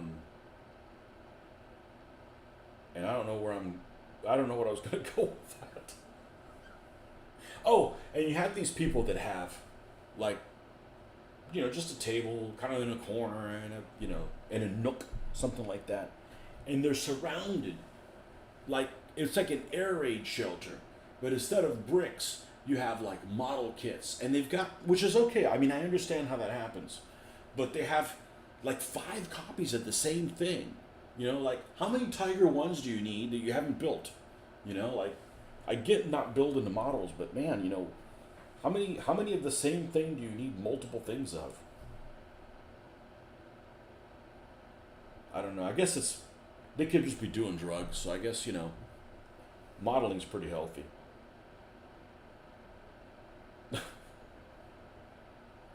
But there was this place in Jacksonville. It was in the early '90s. I found out about it. It was called the Kit Bunker, and this guy had a home. An older home in Jacksonville, like in a neighborhood, in a normal neighborhood. I mean, it wasn't like a gated community or anything. It was an older house in an older neighborhood, and he had a garage off to the side, a fairly good-sized garage, probably at least a 2-car garage, maybe even a 3-car garage. It was bigger than my garage, and my garage is pretty. Oh, I'm sorry, my garage. It's bigger than that, and this house is an extremely large one. And you go in there, and it was like a labyrinth of kits from the floor all the way to the top of anything you could imagine that was plastic kits. So at the time, a lot of Tamiya stuff was out of print. Like they didn't have like a Matilda, and they didn't have this, and it was difficult. He had them. He had old kits that were 10, 12 years old, or obviously older than that. And I don't know what happened to him. I don't know how he got the models. I don't know if it was his personal collection or he bought old hobby stores out or whatever the guy was. That was his thing. And I don't know when that place closed, but it was a really cool place to go into. That's definitely one of those, let's bring the video camera and watch this kind of thing. Airfix never really catered for wargamers. Their figure range was intended for railway layouts and to complement their kit range and dioramas. They had trains running through the western desert? Really? Remember that episode of Twilight Zone with the bookworm surviving the apocalypse? Imagine that with a modeler and their clippers breaking straight away. I did not watch the Twilight Zone because as a kid it was kind of creepy. You know? I watch it now, there's no problem. But there's some things that are just, I didn't watch as a kid. And it's black and white, man. What the fuck am I doing watching black and white movies, man? I should make a list. Tony's black and white movies he's seen. It's certainly less than 10. 10 movies, probably. And I added one the other day. I added Doctor Strangelove. And I don't understand why everybody was so raving about that movie. Maybe if you watch things too late, you just don't appreciate them. And I like Peter Sellers. It's got nothing to do with that. It just, I don't think it was worth watching. Alamein Station layout is popular. Really? Oddly, that Hornby show also said Hornby was Britain's largest model company, which seems dubious in Games Workshop shadow. That's true. That's very true. Well, who are the other children of Games Workshop? You've got Victrix. Is Victrix a spin-off of any of the Games Workshop people that went on there? And the big one, of course, is Warlord. But there's like 4 or 5 that are Games Workshop disgruntled ex-employees that started their own thing, right? And I don't like 28mm because I didn't grow up with it. But there's some 28mm companies that put out some extremely good products. Artisan Designs. I mean, there's a bunch of them. Really, really, really good. Like, you look at them, you're like, who are the ones that have the Barbarian type name and they do stuff other than Barbarians? Their stuff is great. I can't think of who they are right now, but their stuff is incredible. They have a Barbarian type name, you know who they are. Crusader makes good stuff too. Who is it? I think they have a Barbarian type name. I don't know. Their stuff is gorgeous, absolutely gorgeous.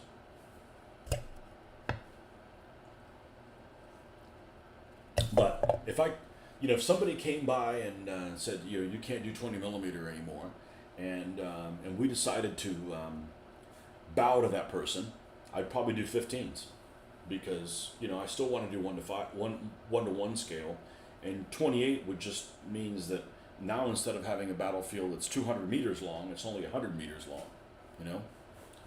Footsore? Is it footsore? It might be footsore. Yeah. All right, gang, gotta go. See you in the AM. Always learning from Jeffrey and Ben. Okay, man. We'll see you soon, Marcus. Is it footsore? Let me see.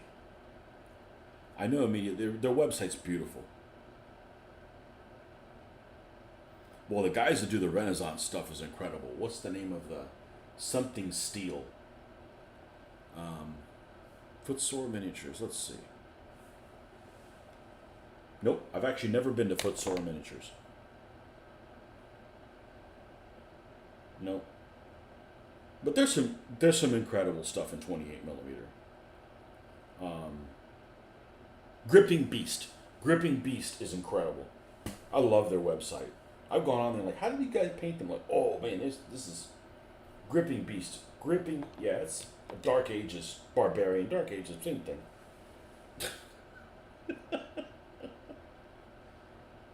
Yeah. All those are, I bet they're all related to Games Workshop people, Steel Fist, yeah. Steel Fist. Incredible. Dude, make that in 15mm, man. The Assault Group, Bloody Miniatures, all make great Renaissance figures, yeah. Yeah, We can't go to Renaissance, man. I mean, I understand your enthusiasm, and I would love to do that, and we could make some amazing things. But then, but then the Germans win the fucking war. Okay, we can't do that. The Jerrys can't win.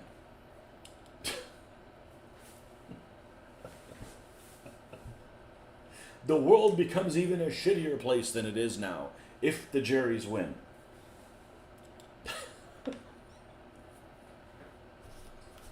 Have freaking underwear.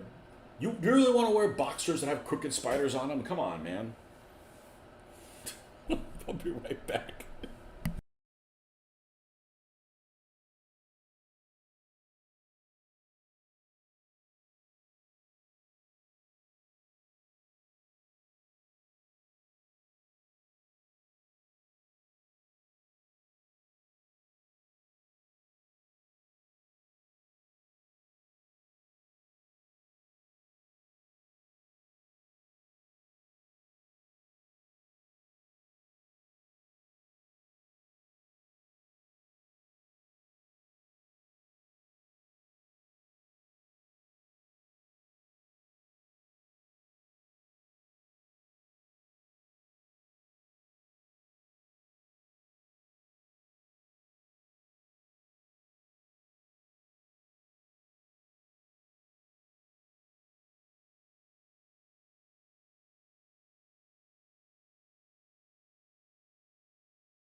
All right. My wife went and took a nap.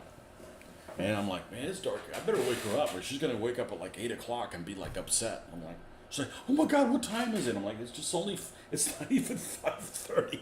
It's dark so friggin' early. It's ridiculous. Oh, you had a gripping beast delivery, and your father brought it in, and I said, I had a gripping beast arrive. I daren't think what he assumed it was. Well, gripping beast, isn't that something from like I don't know what the origin of that is, but isn't that something like from Grendel? I think of like Gripping Beast, I think of something like Grendel, Beowulf type thing. I also like smaller scale miniatures to have larger battles and have games on smaller table spaces.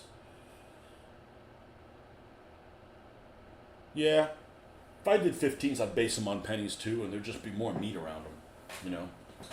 But I just like doing this because of the narrative. I like the narrative that I don't have to make up what happens. Like, you literally get to see exactly what happens. You get to see exactly where the grenade lands and so forth. I'm going to stop working on him. Let's put the basing on genders. And because that's going to take a little bit of time for that to dry. And the base color is English Uniform. Yeah, there are a lot of 28mm companies that I think are pretty spectacular. It's just, it's a bit late for me to start on that.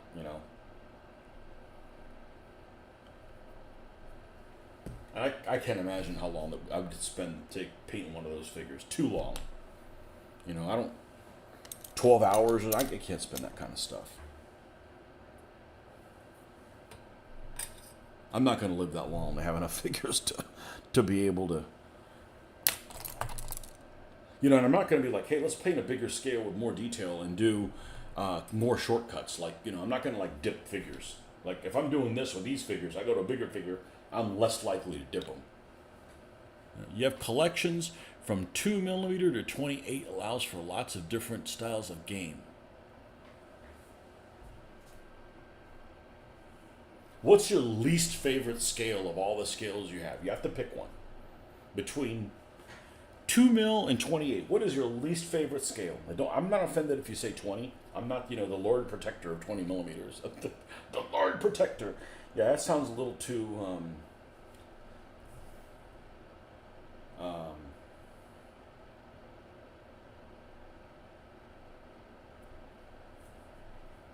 Yeah, whatever. That's just not me.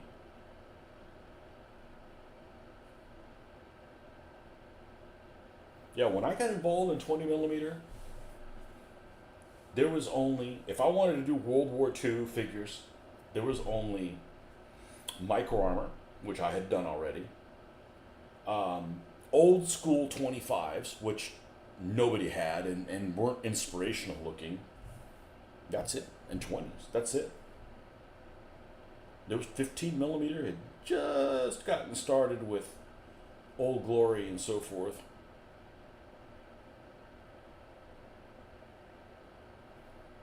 I don't know if Peter Pig were still doing their thing. You know, you're talking about like 1988. Yeah. You just like 20mm, that's okay. You know, I wouldn't want to do 20mm when I was doing Ancients. You know, when I was playing DBA, you DBA guys, remember, there's always somebody who'll go, I want to play DBA, but I want to play with 20mm plastic, 1/72 scale plastic figures.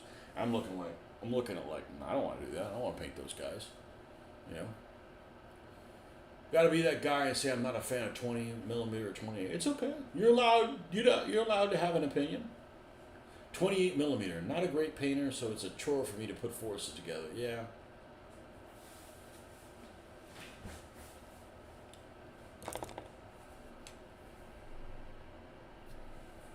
You know, for ancient stuff, medievals, 15 all the way. All the way. I mean, just wouldn't even consider anything else. You know, 6, 10s, you know, I would have done Renaissance in 6s if there was more variety of figures. Like, oh, well, you can't see any of them. Yeah, you can. I mean, I can, you know, and yeah, you get the look of what the units look like, but they're just, it's not there, you know. 10 would be a good, it's just, you got two manufacturers, right? 10mm is what, like Callistra and Pendragon. That's it, right? That's the only people that make 10s. And the stuff they make is really good. There might be somebody else that makes it. I can't think of them right now. But it's like not enough variety, you know?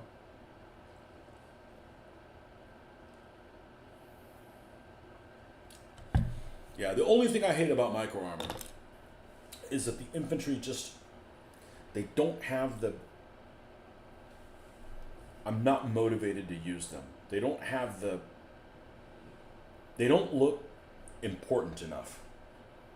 And I don't like a game that's just tanks blowing up tanks with no combined arms stuff. I think it's all important. So, and I did Micro Armor for many years, back when it was, you know, affordable. And now it's just, you know, like, what's how much? They're how much? And they're absolutely beautiful. The miniatures are, you know, they're incredible. But man, they are expensive. And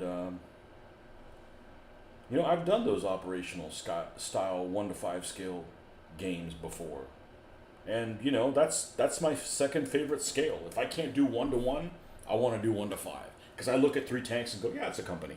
Like I've got it, you know, built in. So as little as I like, what's that game you guys all play now?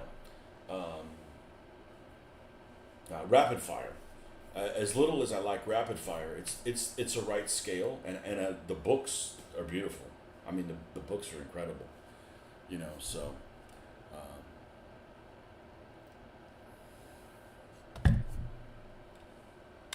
And you also have to play. If you're not going to provide everything, you have to play what people want to play. So when we were doing DBA, you know, the crowd in Florida did not want to play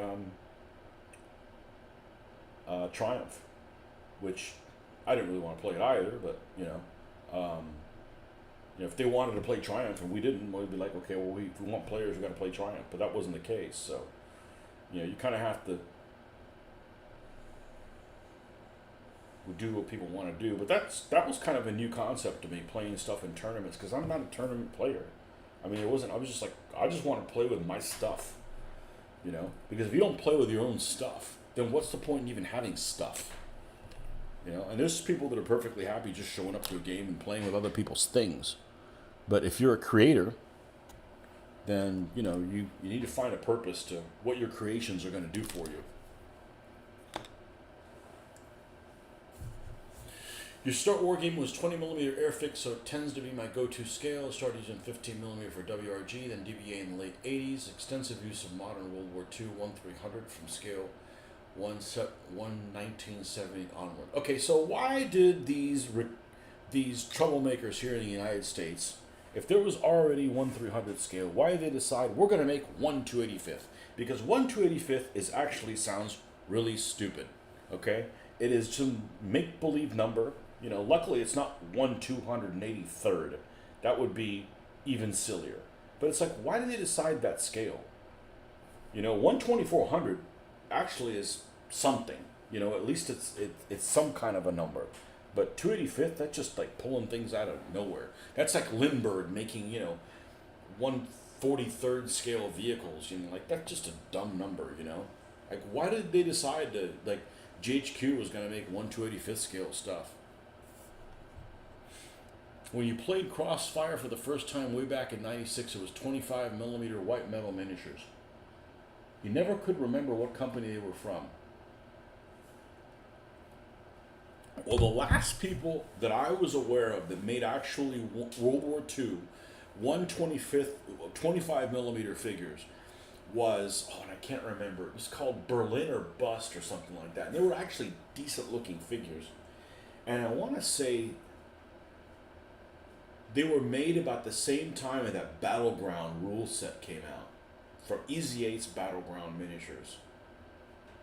Berlin or Bust. Who is it? I want to say it's some British company.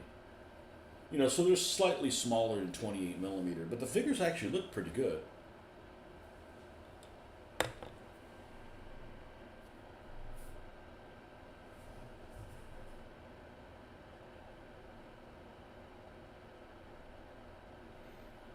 Actually, if it wasn't for making the play area really small, I'd play 1/35th. I mean, but I want almost a role-playing type game-ish, where you're just not running that many figures. We're not searching for traps and doing shit like that, and we're not LARPing, but you're only running a few folks. So when something happens to one of your troopers, it's kind of a big deal because you don't have that many of them.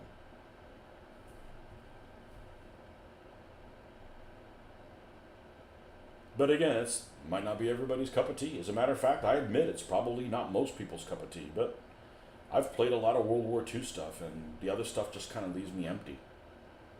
Leaves me empty inside, You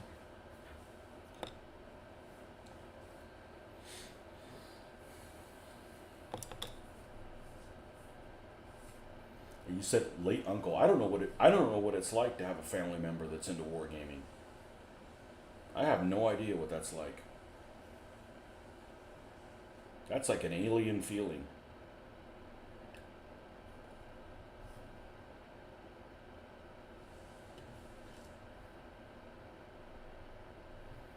Okay, so that's good for the base color. We're going to rinse this off. Let's not do it in the coffee cup.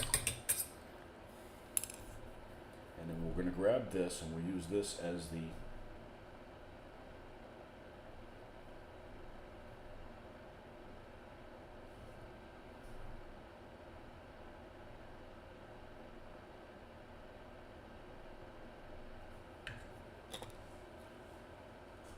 He played Crossfire with 10mm Russian and German wargame South figures that I picked up at a show bringing by. They also used for Blitzkrieg Commander and First Edition Flames of War. Which is the edition of Flames of War they just came out with? 3 or something? You know, Flames of War, I've played it. Okay, I actually prefer Rapid Fire to Flames of War. I don't like either one of them, but I prefer Rapid Fire because Flames of War, I believe, tries to sell itself as a 1-to-1 scale game. It does not feel like a 1-to-1 scale game. It feels like a Rapid Fire scale game. It feels like 1-to-5 to me. You know, you can't have, in my opinion, you can't have a 1-to-1 scale game and not worry about which way your turrets are rotated. Or like, all the armor is, you know, your armor is just from the front one and the other numbers everywhere else. That's just, it's too generic for something so specific. So, you know, but that's, you know, my feeling about it. And obviously I'm in the minority because lots of people enjoy playing Flames of War, and I've tried playing it and then I'm like, nope. Nope, not for me.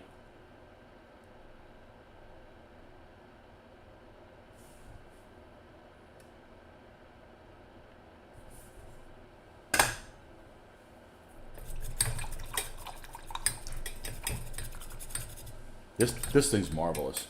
I should have gotten this thing decades ago. The brush washer. 4th edition. And it'll make a 5th. I'm actually okay with them making new editions to make selling rule books, but they do stuff like, you know, we're not selling enough of these models, so we're gonna make them so that it just. I'm just not. I'm new to that whole, you know, you make the rules and the models. There's like a conflict of interest. Now, I know they're trying to make revenue from both ends, but I'm just kind of new to that, you know.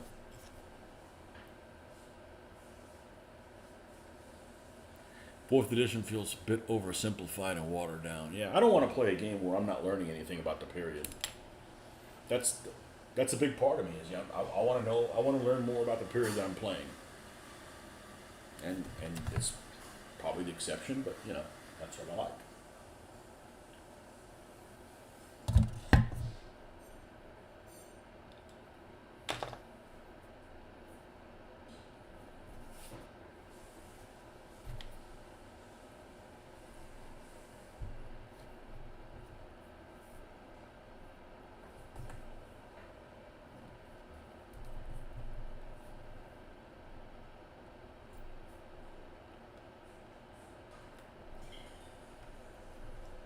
All right, Jeffrey. So if you encounter somebody with a surname, what's a surname you would encounter somebody with that would obviously say this person is from Australia? What is your quintessential Australian surname? Like if you're going through a phone book, remember those things? If you're going through a phone book, assuming they had them in England, of course they do, or did, and you come across this name, you're like, this person is not from this island. This is from the continent of the land down under. What would their last name be? You preferred first edition. First edition exception because it was granular and felt appropriate for the time period. What was the name of that one rule set that came out? It was in the late 90s and it was called like Battlefront, I want to say. And that was kind of in between a 1-to-1 scale and a 1-to-5 scale. They made like little counters for it. I want to say it was made by the same people that made the Battlefront miniatures. I could be wrong on that. Preferred first edition Flames of War. They nailed the difference between the German and Russian organizations and tactics. Russians had a mass up and the Germans had larger command radii.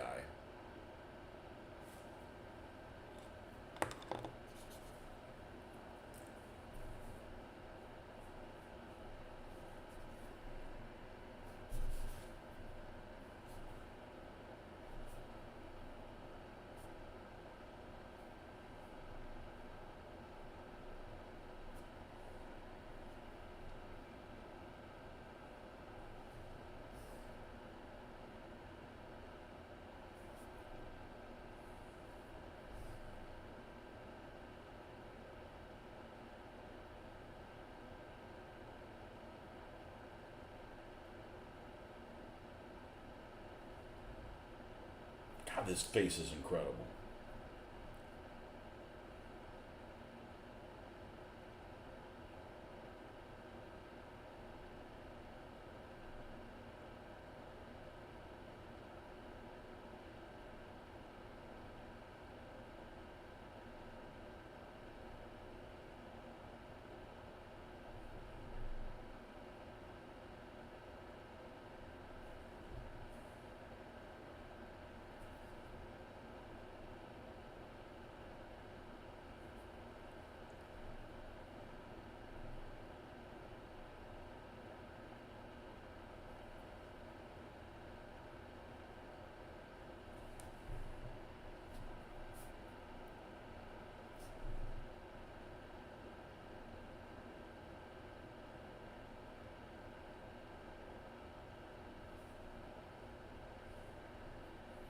Alright, and now we take the sunny skin tone, wear a little bit more of that.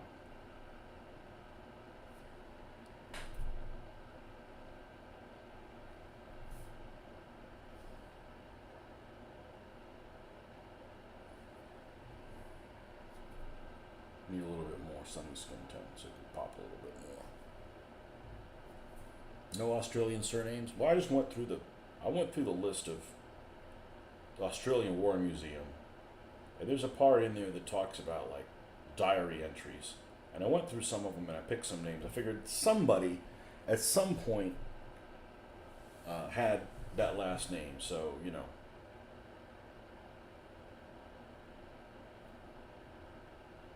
I like doing stuff like that. Just like I went when I was coming up with my French partisans.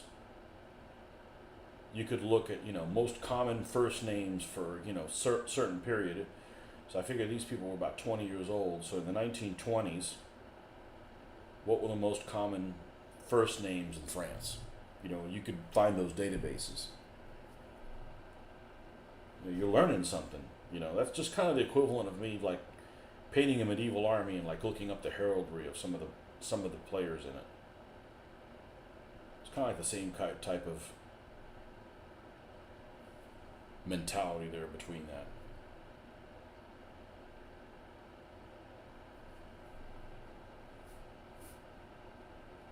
That's why one guy's named Munt, because there was some guy that had a diary entry and his last name was Munt.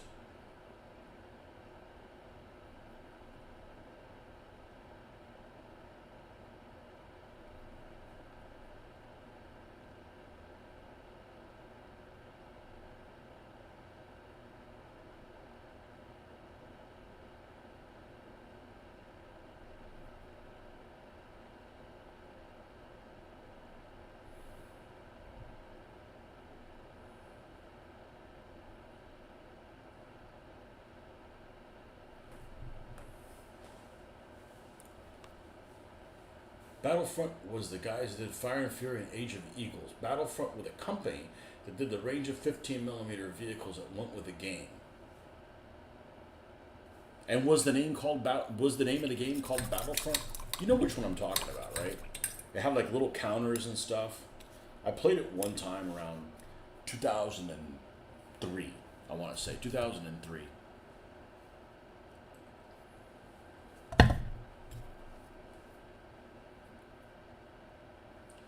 Warlord does decent stuff, even though it's mostly a skill you just like. What about those ships that are on flip-flops? That's one of those sayings. I didn't come up with that. But somebody said it on a bulletin board. That's okay. We're going to remember that one. Just like, you know, anything larger than 20 millimeters playing with dollies. Brilliant guy came up with that. I don't know who it was. Somebody on the miniatures page probably 20 years ago. You know. Oh, anything larger than, you know, some troll that wanted to get everybody riled up. You know, anything larger than 20 millimeters playing with dollies. You know.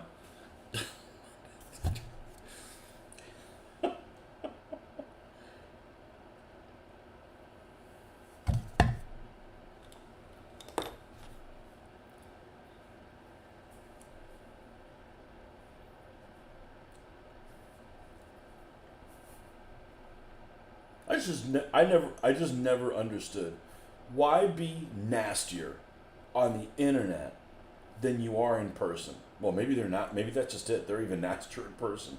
But I'm like, if you say nasty stuff on the internet, next thing you know, you got to go back and forth, explain your position. You got to bow to the, you got to, Your Honor, talk to the plaintiff. You just got to go a lot of apologizing and back and forth and stuff like that. And I just don't enjoy doing that kind of, being on trial shit. So it's just nicer to just like, if I got something nasty to say, I'll say it to your face. Battlefront was taken over by ex-Games Workshop Australia staff and then produced Flames of War. I remember the forum when they were developing the rules about the same time as Blitzkrieg Commander.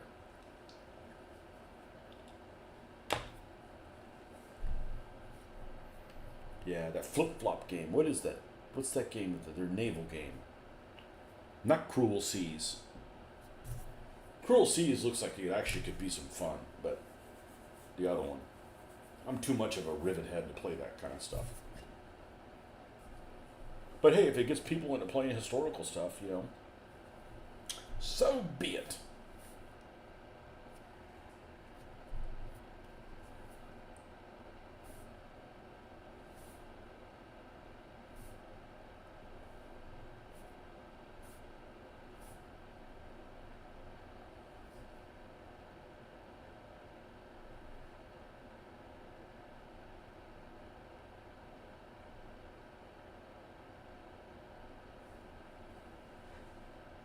War at Sea, I think that's whatever it's called. Whatever the ships on a flip flop. That's what it looks like. And I don't mind ships on a base, but the base shouldn't be taller. It's the height of the base that's the issue.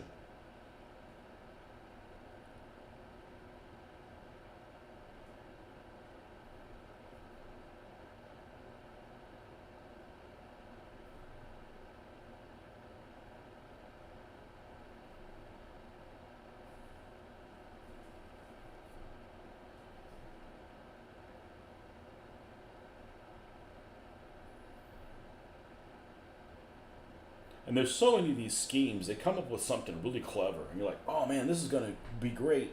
And then they stop supporting it. Like Axis and Allies Miniatures, not that I ever played Axis and Allies Miniatures, but I just noticed it came by, Those, I don't know, it was probably 10 years ago or whatever, somebody was coming up with some World War One ships that were nice and fat. And you know what I'm talking about, if you know what I'm talking about. They were relatively large, but they were compressed lengthwise, I don't know, 50% or something like that. So it looked like bathtub battleships. They were actually really cute, but that didn't take off. I don't know. It was like one of those Kickstarter things, and I never heard about it again. Yeah, Cruel says play at 11250 models though. Fleeing from the Warhammer scene. What scared you from Warhammer other than the fact that the players don't wear deodorant? What's so toxic about them? Like, I think that the miniatures that they make, or at least way back when, okay, I think that they made quality stuff. Their publishing quality is incredible. Their lore, I don't care about their lore. I don't, well, what makes them so toxic? You got people that are basically like, whatever the High Master of Warhammer says, and I can't think of what they are. The disciples. We'll call them disciples. There are a lot of disciples that basically naysay anything that's not done by the high sparrow.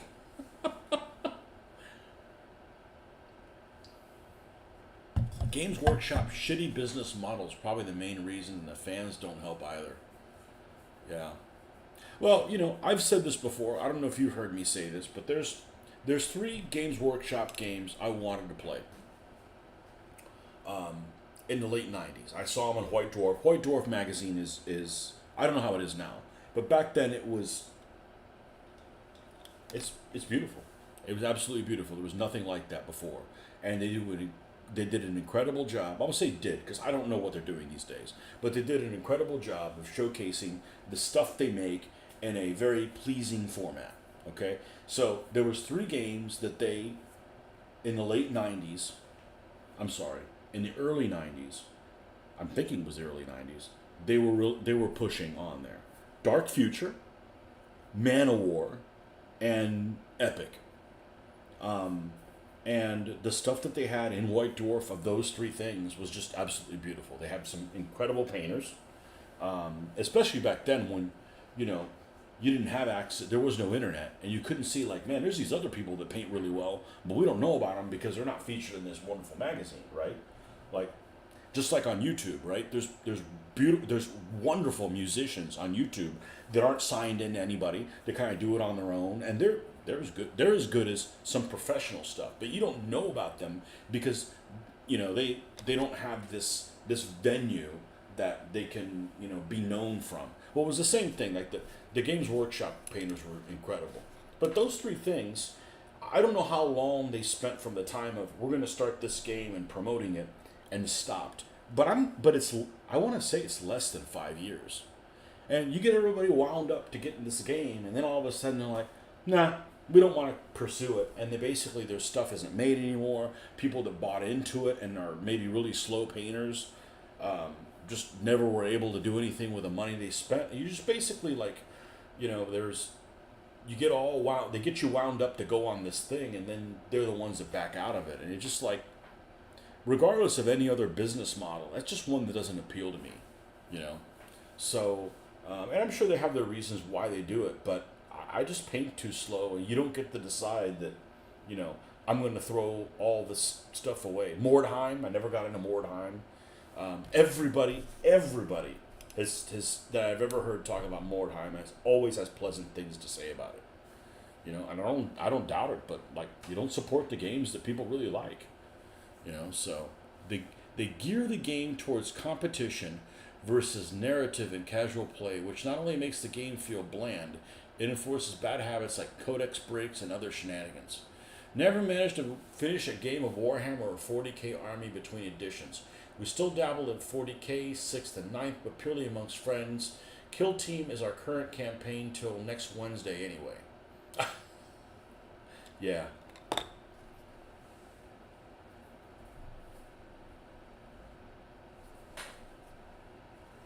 It's better to play amongst friends. You know, you don't have, a lot of people have, and I don't play with the guys anymore that I used to play every week, but it wasn't because of personalities. I mean, they're all good guys. It's too inconvenient for me to get over there.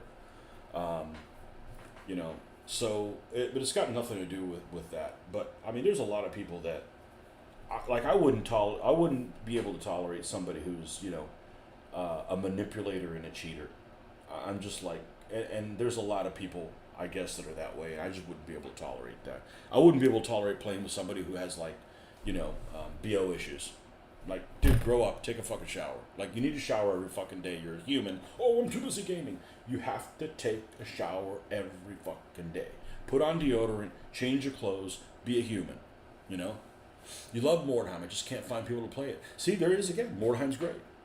And I'm not saying, I've never played it, you know. It's, I like the idea of having a little, you know, 3 or 4 guys kind of thing. I mean, that works for, you know what I mean. What I don't like is people that play, you know, like they play, and this is I think this is a personality thing, not really necessarily the game system. But they're like, let's say you're playing Flames of War, and they only play King Tigers and SS Panzer Grenadiers, so they only have to pick 4 elite things, and that's all they do. They never like dabble, and they don't do Russians, and they don't learn to play different groups, factions, whatever, so that you get to enjoy the game and play in different manners. They're like, this is what I do. You know, I play Magic the Gathering. I only play white, or you know, whatever it is. I don't know anything about Magic the Gathering, but you know, they have this game that's like I'm a big Diablo player. I play all the characters. Do I have my favorite ones? Sure, but I'm not like I only play the Barbarian. That's the only fucking character that I play.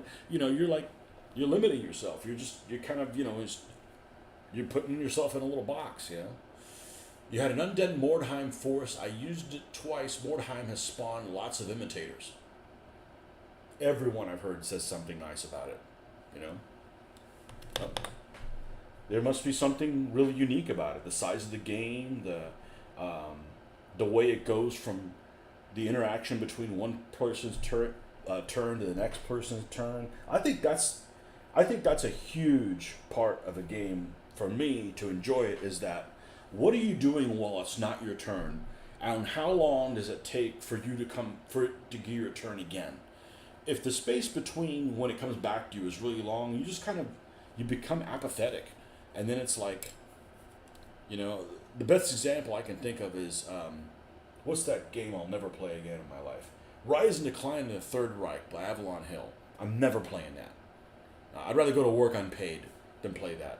You know, it's ugly to look at. Takes forever for your turn to come back, and you're basically like, I'm gonna go do something else. You come back. It's just that's not a good game. You need to keep people. That's one of the things that makes DBA a great game is both people are engaged.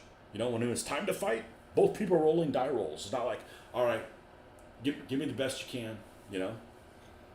And they're both die rolls exactly at the same time. It's not like the saving throw thing. Oh, I got you. No, you didn't. That's like the carpet getting pulled out from me. I like the both die rolls at the same time.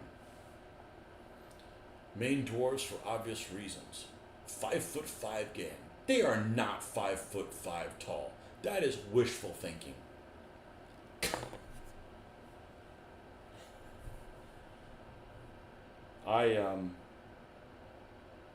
You're not one of those people that doesn't play humans, are you? Because I'm a human supremacist. Humans first.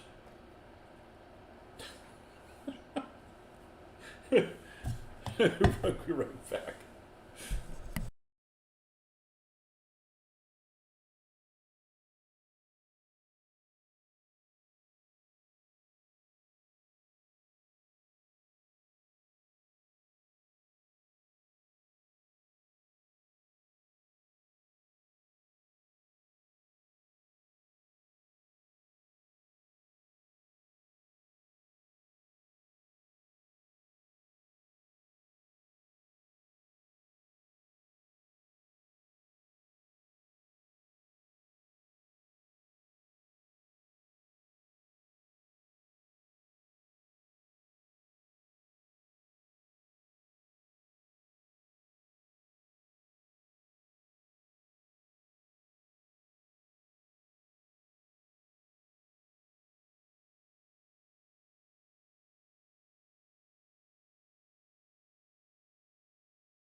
Like I don't mind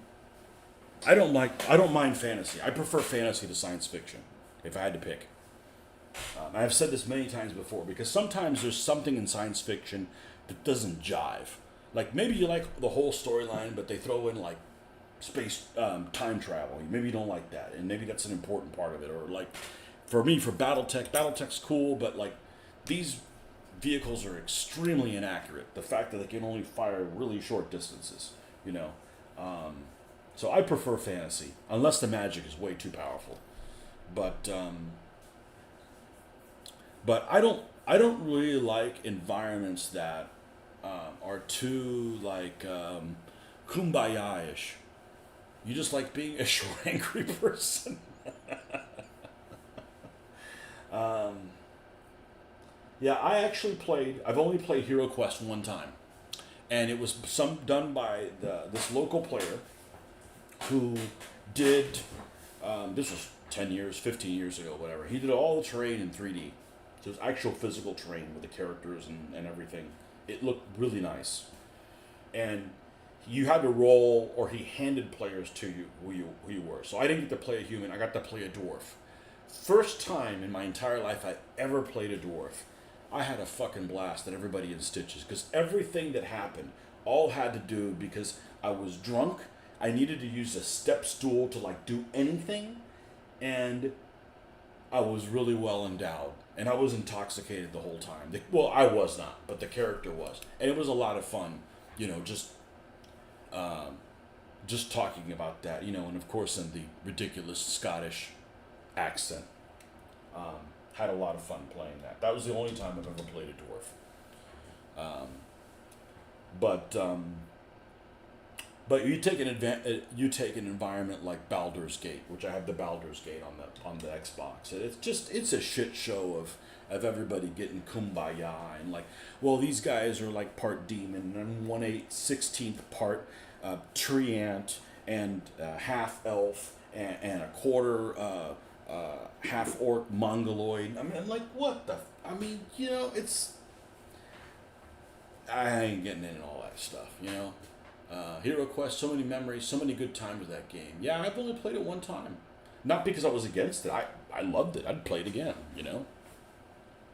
Yeah, I don't want to play with, somebody that's, 1/8.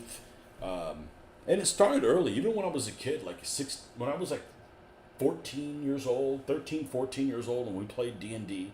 There's like different demons. Like, why is there demons in the game? Why is there like angels and, different gods you pray to? Just like that Fiend Folio had all kinds of weird shit in it. I'm like, just give me Keep of the Borderlands with figures, and let's play a tactical game, and we just, slaughter, humans band together and, slaughter, uglies. We're here to just kill uglies, and get gold and get experience and stuff like that,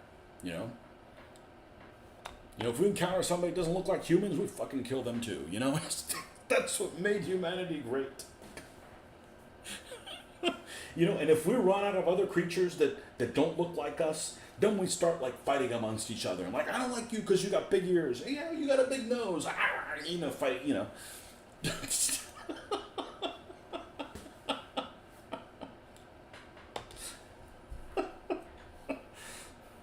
Oh, man. Embrace the humanity. But I've only played, Hero Quest one time, and, I didn't try to avoid it, just nobody was playing it. Now, I played Talisman a few times. That's actually the Games Workshop. That's, I think, the only, maybe the only Games Workshop product that I had. We played Talisman a few times, and it's all fun and games until somebody wants to play that fucking Prophetess. That draws 2 cards and plays 1. I'm like, I ain't got time for this. They're burning through the deck, and only half of the stuff's happening to them, Make humans great again. That's right. Well, humans were always great. D&D came from the chainmail set of rules. Yeah, way before my time. But I did play Hero Quest and enjoyed it. I only played an old game that I have very fond memories. I think I only played it twice. Again, these games that I only played a couple times, like, it wasn't because I didn't want to play them again. It was just the person that was doing all the heavy lifting, like, disappeared. Although the guy that did the Hero Quest game, he's still around. He just works a lot. But I'd totally play that in a heartbeat again. Like, let me play whoever you want. I don't care. I'll play a priest. I don't give a shit. Like, I got lots of those jokes I can do, But one game that I only got a chance to play a couple times was this game called, this is an old game, and I want to say it's a Frank Chadwick game, called On Guard. And it's a Three Musketeers time period game where it's almost like you're generating characters the whole time. And I know that sounds weird, but you almost don't have to play with miniatures. You go and you roll and you try to get in different regiments and improve your social status and go carousing and get into duels and you do fights. And it was cool as a 16, 17, 18-year-old when I played it.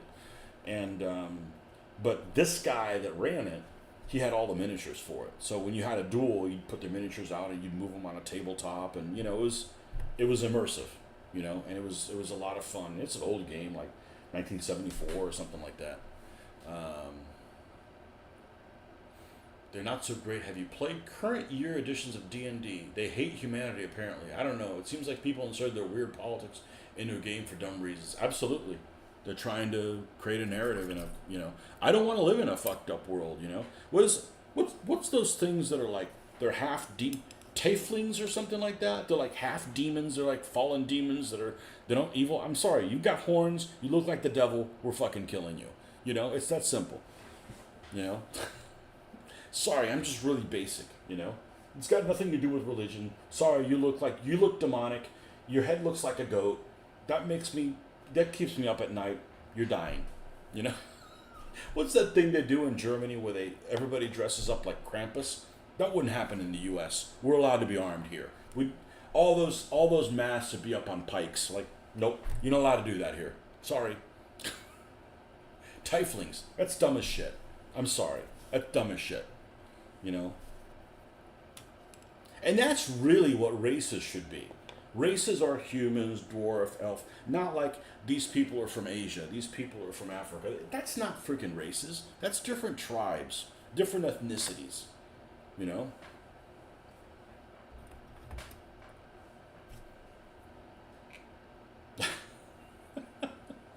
Horny horned peoples with tails. I don't know. Yeah, it's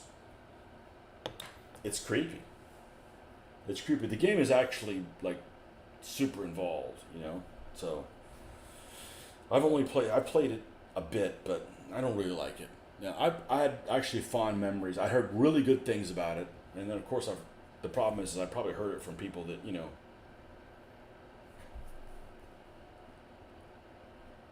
enjoy that sort of thing. But yeah, Tieflings. What the hell, man? That's nobody needs that.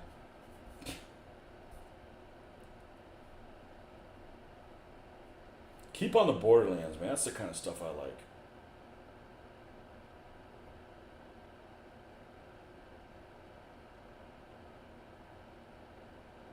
But yeah, I want to be like a 16th Ranger, half treant, um, elf, wizard, magician, necromancer. Like, dude, man, like, make a fucking decision. Rumors abound that the Ayatollah is conked out. By natural causes or, fine red mist. I really think humans and dwarves do make a good duo. Yeah, they're fine. They just don't need to, like you guys over here, you guys over here, we'll team up, and I know you guys like to drink some grog. Okay, cool.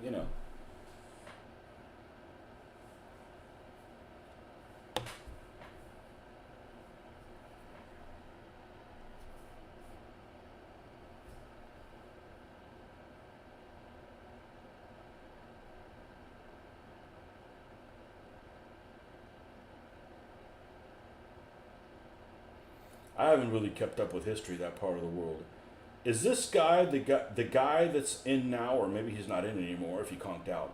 But the guy that may have conked out, is he the guy that came after Khomeini, or is it where there's somebody in between them? AD&D was big for us in the 1980s. Enjoyed using figures in reasonably common sense scenarios.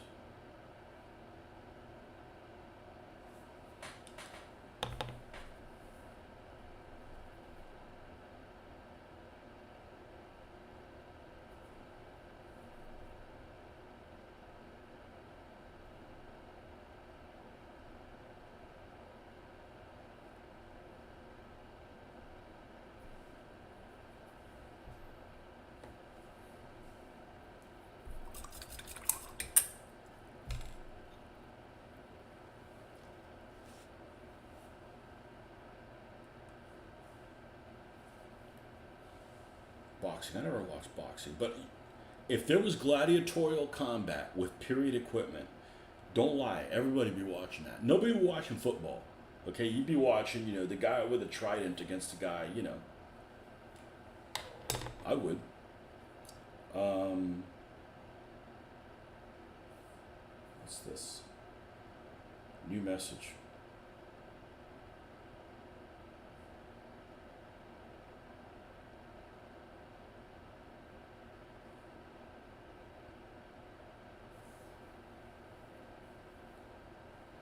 So I bought this, the Morris, the Morris 25 pounder thing. And this guy's telling me that because of Canada Post strike, I now have to ship UPS standard for 17.50 Canadian. And I only paid 13.48 Canadian in shipping. Bad luck on my part. I think eBay should not eat this cost. Not likely. Not likely. Haha. Well, you better believe I'll give you a good review.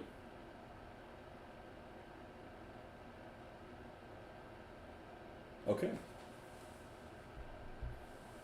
Man, I can't wait to have a 25 pounder. Oh, just with HE. Frick AP. Okay? HE 25 pounder on the side of a Panzer. Just let's see what it does at freaking like 50 yards or some shit like that. I'm sorry, meters. 50 meters. Just freaking nail it. Just shock the crew. Can't wait. Rome is the mob. Keep it fed with bread and circuses or you'll fall. Yeah. Well, now they just feed everybody. They let everybody smoke marijuana, and they're just like out in the clouds. They're not really paying attention when anything happens. Me, I don't need to do drugs. I play with little men. Yeah, he's the successor from the first one. Okay. You saw Gladiator 2 today. How bad is it? How woke is it? I hate when they tamper with history. Like, it's an opportunity for normal people to learn something cool. You know, if you want to do something that fits your agenda, then pick a subject matter that fits your agenda when you do it. I saw one preview and I'm like, I ain't watching this shit. And I love the first one. And the first one isn't perfect, but you know, are we get disconnected again? Chat disconnected. Why is chat getting disconnected? Is the Ayatollah behind it? That's what I was going to look. Is the Ayatollah dead?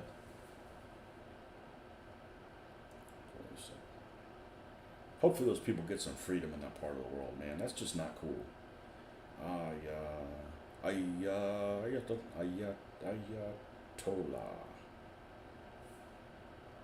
Supreme leader. I don't like supreme leaders. Doesn't say he's dead.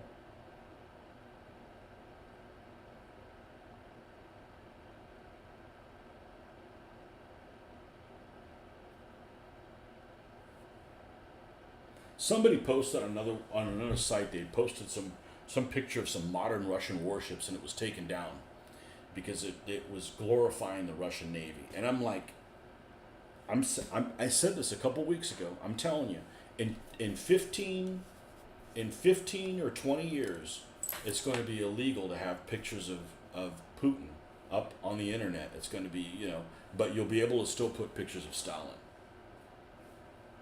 Woke finds history racist, apparently. It really dislikes talking to those people. They pretend to act like they're enlightened, but ignorant as fuck. Yeah, I mean, you know, there's lots of horrible stuff that happened in history, and we should remember that. We shouldn't sweep it under the rug, you know? Like, it's one thing if you put things that have the crooked spider, you know what that is, and glorifying it. I'm not for that. I hate every dictator on the planet, okay? But, you can't just forget what that stuff symbolizes. You know, you got to remember, like, okay, this is some bad shit, you know.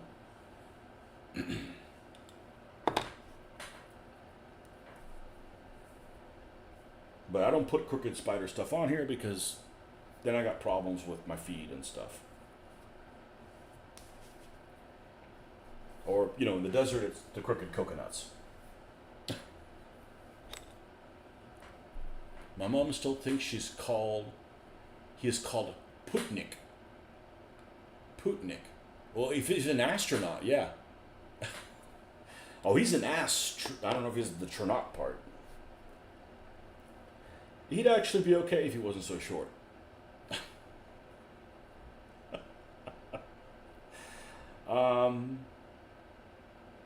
Great day, the sculpting on this figure is incredible. I gotta show you guys. I get so excited about this hobby.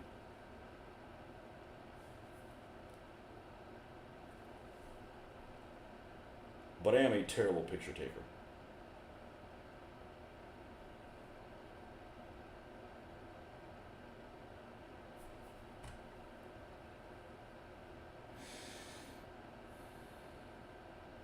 I love this hobby.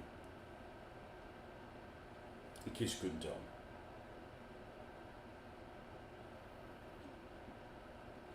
Well, why won't you let me come over here? Here we go.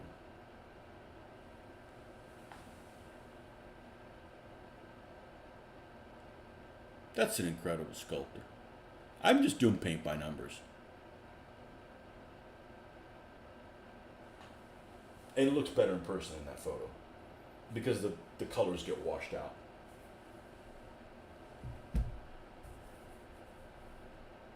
And I mean, I've had this son of a bitch since about 1981.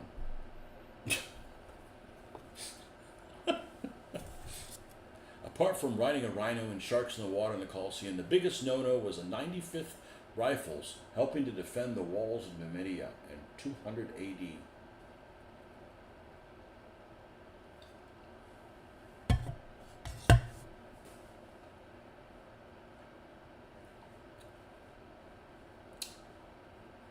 Sounds like I don't need to see it. I really like the first one. And the reason I really like the first one is a lot of this stuff was done really well. I mean, obviously there's inaccuracies, but the inaccuracies aren't important to the story. I don't think they're important to the story. Russell Crowe was cast so well in that. Lots of people could have played the bad guy, you know, but Russell Crowe was cast really well as a badass that you couldn't wait for him to pay everybody back for all the shit that was done to him. He actually didn't. The deputy commander who basically backstabbed him, he never paid him back, did he? That's not cool. I would have killed that guy. That's not cool. You know, this his deputy army guy in the first movie. That guy's head would have been on a pike. Not cool. Anyhow, I thought it was. I thought he sold the movie. You know, to me.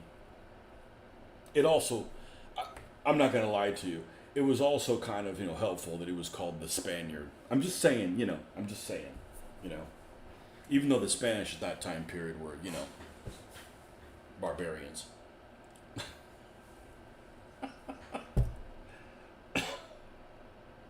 Okay. Now it's time for les accoutrements. Les accoutrements.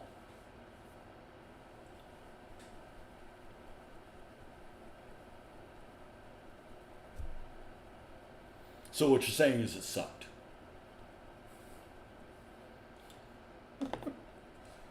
Yeah. Am I imagining there's Anthony Hopkins in there? If he's in it, he's in some garbage. He's in some garbage stuff. Gladiator.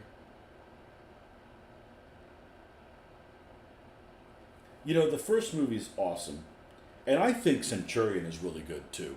It doesn't have to be 100% accurate, but it's got to have the right, Gladiator 2. Who is in this? 76 on Rotten Tomatoes. I don't care. That's a bunch of plebs that don't know anything about it.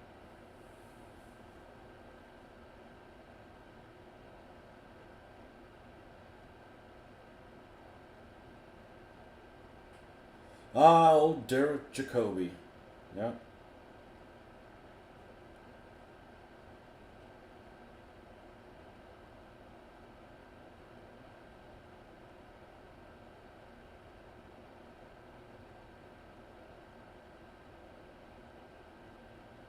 Denzel Washington. Is he still doing that Hannibal movie? I mean, everybody likes Denzel. I like Denzel Washington, but he doesn't need to be Hannibal. Maybe he's not going to do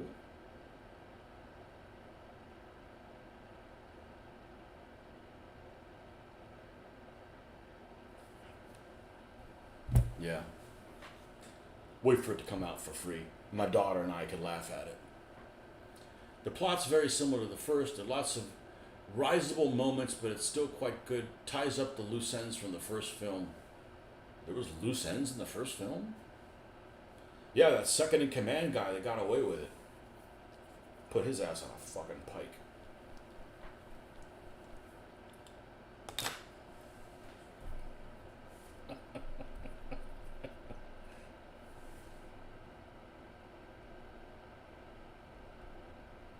Wasn't that the last movie that Richard Harris did? I think that was the last movie Richard Harris did. Which means it was the last movie that the other guy did too, because he drank himself to death.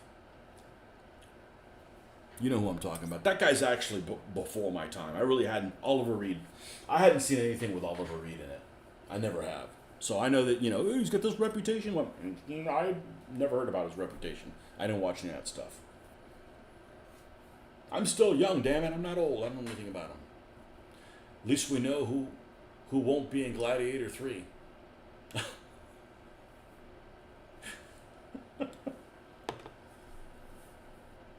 Yeah, Oliver Reed.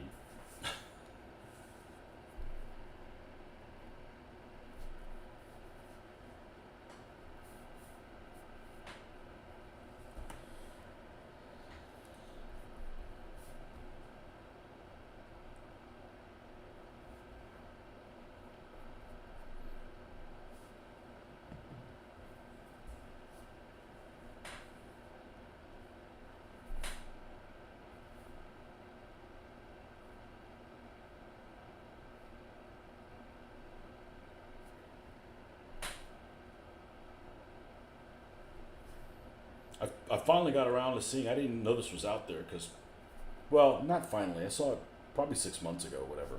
The um, who's the guys that have the wargaming channel that's really professional, John? Little Wars. Little Wars did I guess they did an interview, or they tried to get behind the scenes and find out, the mystery of there were going to be multiple seasons of Rome, of HBO's Rome. It was going to be like 5 seasons. They did like a little 45-minute video that I thought was pretty well done, where they did interviews and kind of did like a trying to deep dive to find out exactly what happened and what would have been on the episodes and all that kind of stuff. It was actually pretty interesting. I watched that a few months ago, and after seeing that, you're like, okay, I'm fine with them ending it the way they did. The way they did. I just wish they hadn't rushed that second season, But they had turned the second season was actually going to be the second and third, so they kind of condensed them in one. But Richard Harris, well, that's right, one of the Harry Potter films, right? He did 2, I think. Yeah. I always liked Richard Harris.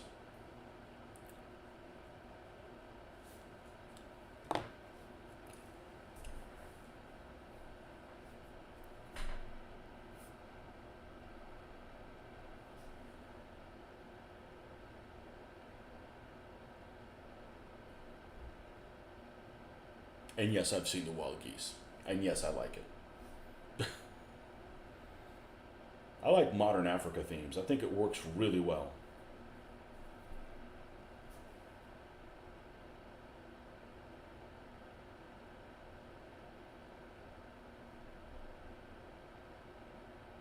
As a matter of fact, every movie that I have seen that has that plot, I've enjoyed.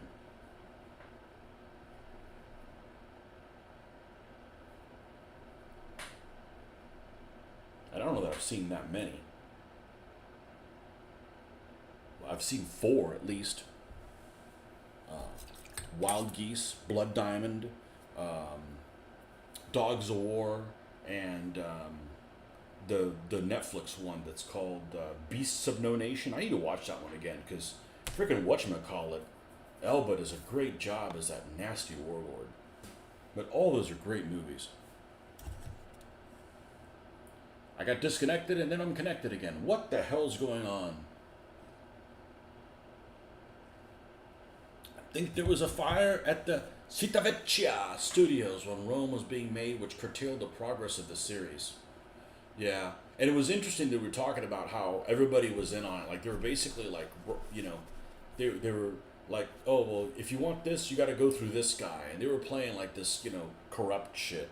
So, yeah, I just can't imagine trying to do anything in some corrupt environment like that. Like, oh, well, you got to go to this guy, and this guy gets a cut of it, and this, it's like, we're just filming Rome. We don't need to, like, actually experience the Rome stuff that happened,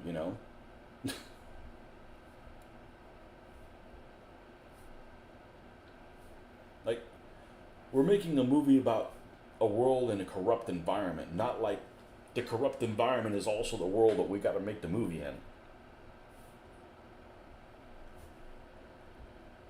silly ass Italians.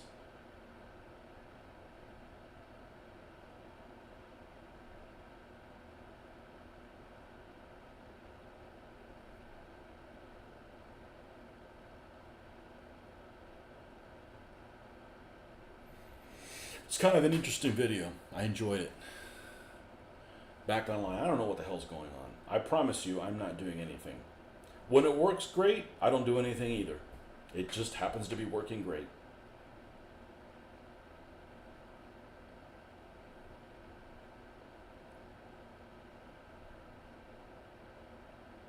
So I don't know how long it's going to take to get those the 25 pounders with the Morris tractors, but I better read on ahead to where the jock columns are, because that's what we're going to do with those things.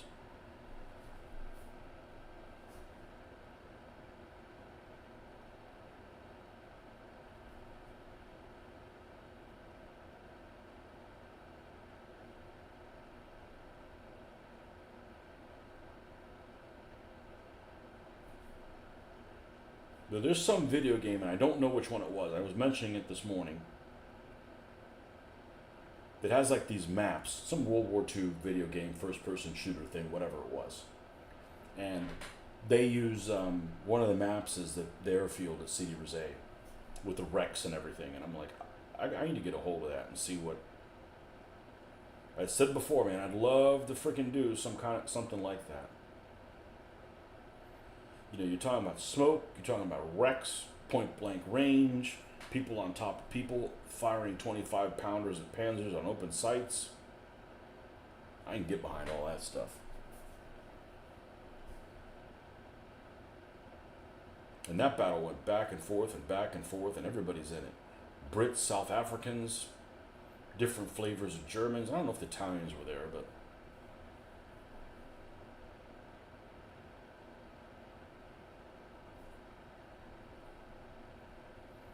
great day, this figure is awesome. I never would have thought this figure would have been worth a damn just by looking at him. Now, what color are we going to make his helmet? I think we're going to make it sandy.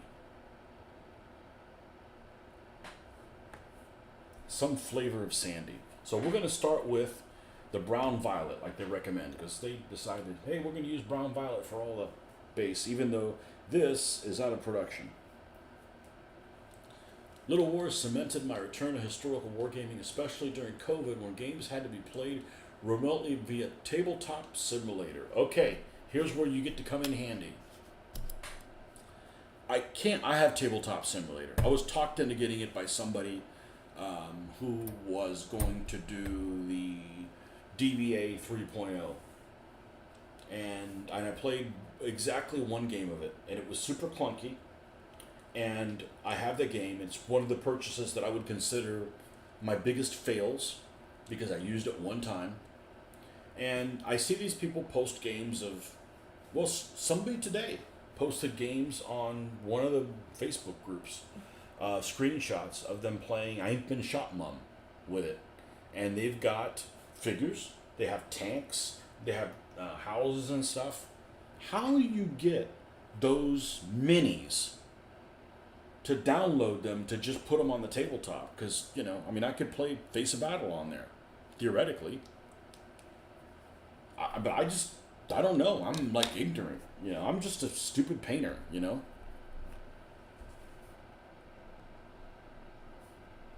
Because it looks really cool, you know. I fired it up the other day. I fired it up a couple days ago, and I couldn't make heads or tails. I don't want to play freaking Uno. I want to like move little tanks around and roll dice, you know. I don't need it to do the war game rules. I want to play my war game rules so I can learn how to play them. All right, helmet it is. Let's add a little bit of black and this brown violet, which is the old olive drab color for the Shermans and stuff. The Vallejo Mark I color.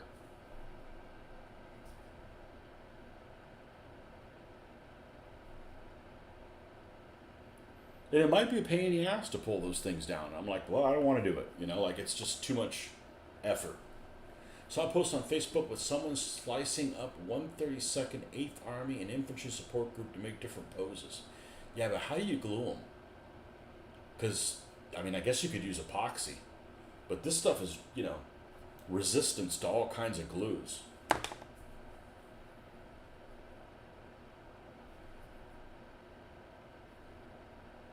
Because I tell you what, I've got some FAA figures that I absolutely do not like FAA at all.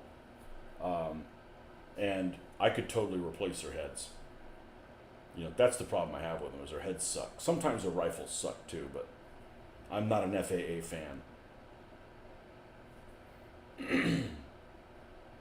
And my other buddy that I was doing this with many, many moons ago, the original Mitch, he was an FAA fan. He didn't like combat.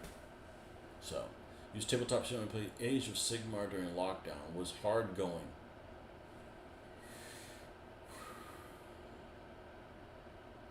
Yeah. Well, I'm kind of on self-imposed lockdown.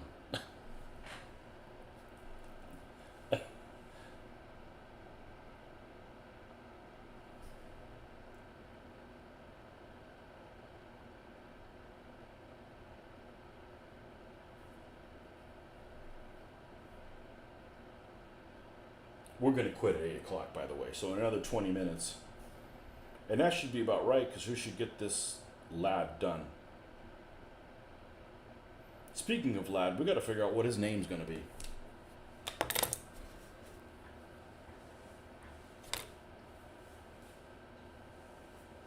Where's my Aussie names? Oh, this guy can use pinning for doing head swaps.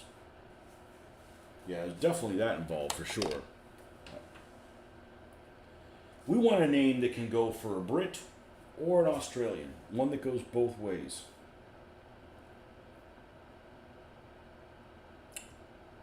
See, which one of these has the name of a dictionary, right?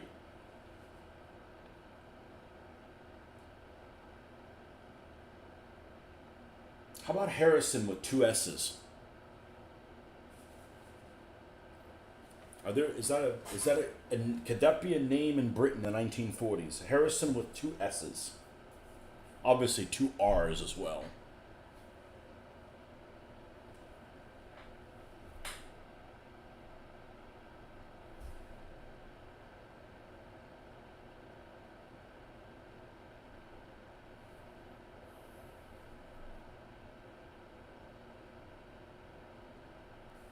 All right, now we get the sandy part. Dark sand.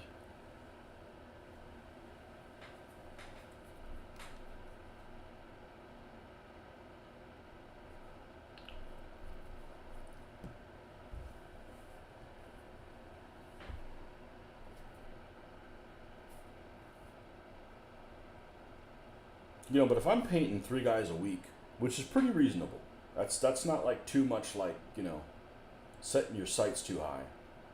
I think that's okay. I mean, as long as I'm, painting them every week. I'm not going to be painting Battletech or anything like that. It's going to be, we're doing only this stuff. We'll eventually get there.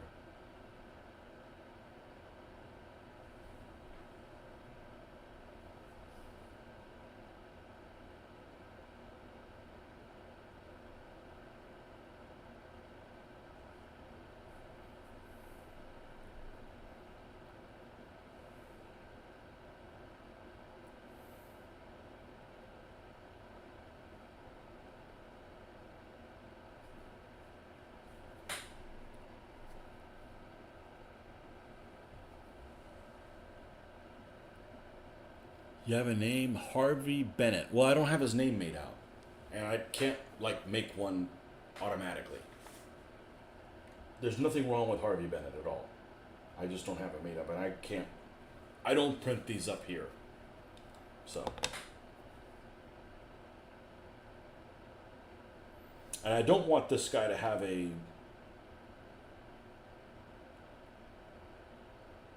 prototypical Australian name, because he's going to bat for both teams. He's going to be a generic Commonwealth guy. So if we need him to join the Australians, he can join the Australians. He can be in a British squad. He can be, in the South Africans. South Afrikaans. You know, it could be a Kiwi. You know.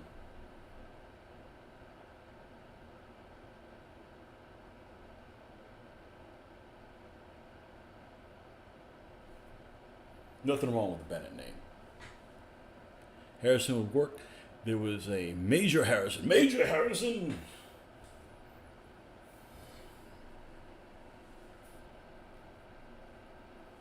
Yeah, I want, you know, names that I think are going to be more Australian specific. I want to leave for the Australian figures. And that's just me just thinking. Like, there's a crump. A peach, and a Rosie. Those are going to be Australian dudes. So,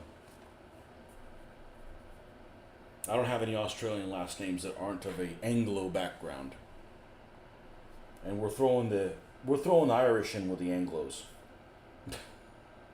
Irish and the Scots are Anglos in my book. You know, I mean, there's a fair amount of people in Australia that have Greek last names, right? I don't know if they're around in the 1940s, but I don't have any Greek Australians. Sorry, Greek Australians. Not trying to be offensive. I'm just trying to, you know. I got Greek Americans. I got a Papadopoulos guy. I'm gonna have a Papadopoulos dude. I already have the name Papadopoulos printed. I'll have a U.S. guy named Papadopoulos. Hey, Papadopoulos.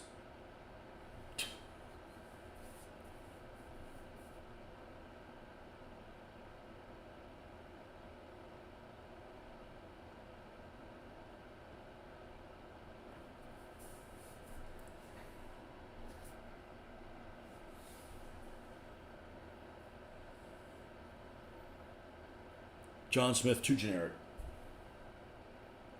I actually don't have a Smith. I'm going to have a...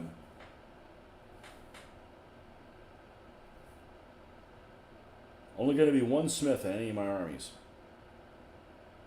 Only one Miller, one Baker, that kind of stuff. So, no double names.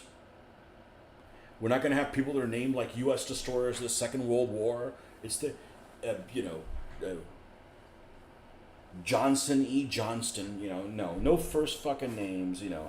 I hate the names of U.S. destroyers that are that way. You know, they're named after people and they have like, you know, their first name and their middle initial and their last name. It's annoying, you know. I like the British destroyers, you know, like freaking elegant and, you know, just straight to the point. It's an adjective. It's badass. They're there to sink fucking ships, you know, not like this dancing around kind of stuff. Your Australian friend is named Bruce, so that's an option. Yep. Well, you got to get people that are around in the 1940s too. So I went to the Australian War Memorial, and they have a bunch of like, what do you call them? Diaries, for lack of a better word, from actual Australian servicemen. And from the First and the Second World War. And there's a whole list of them. So I went through the list. I'm like, okay, that looks like I'll go with that name. I'll go with that. So I've picked last names that did exist somewhere in Australia. They did ship those people out to Australia at some point or another. And then obviously there's some names that, you know, that also work in Britain. They didn't, you know, their entire clan wasn't convicts that got sent out to Australia. Some stayed in Britain.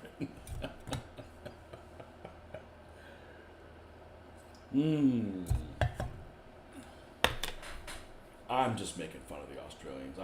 I love everybody. I love all you people.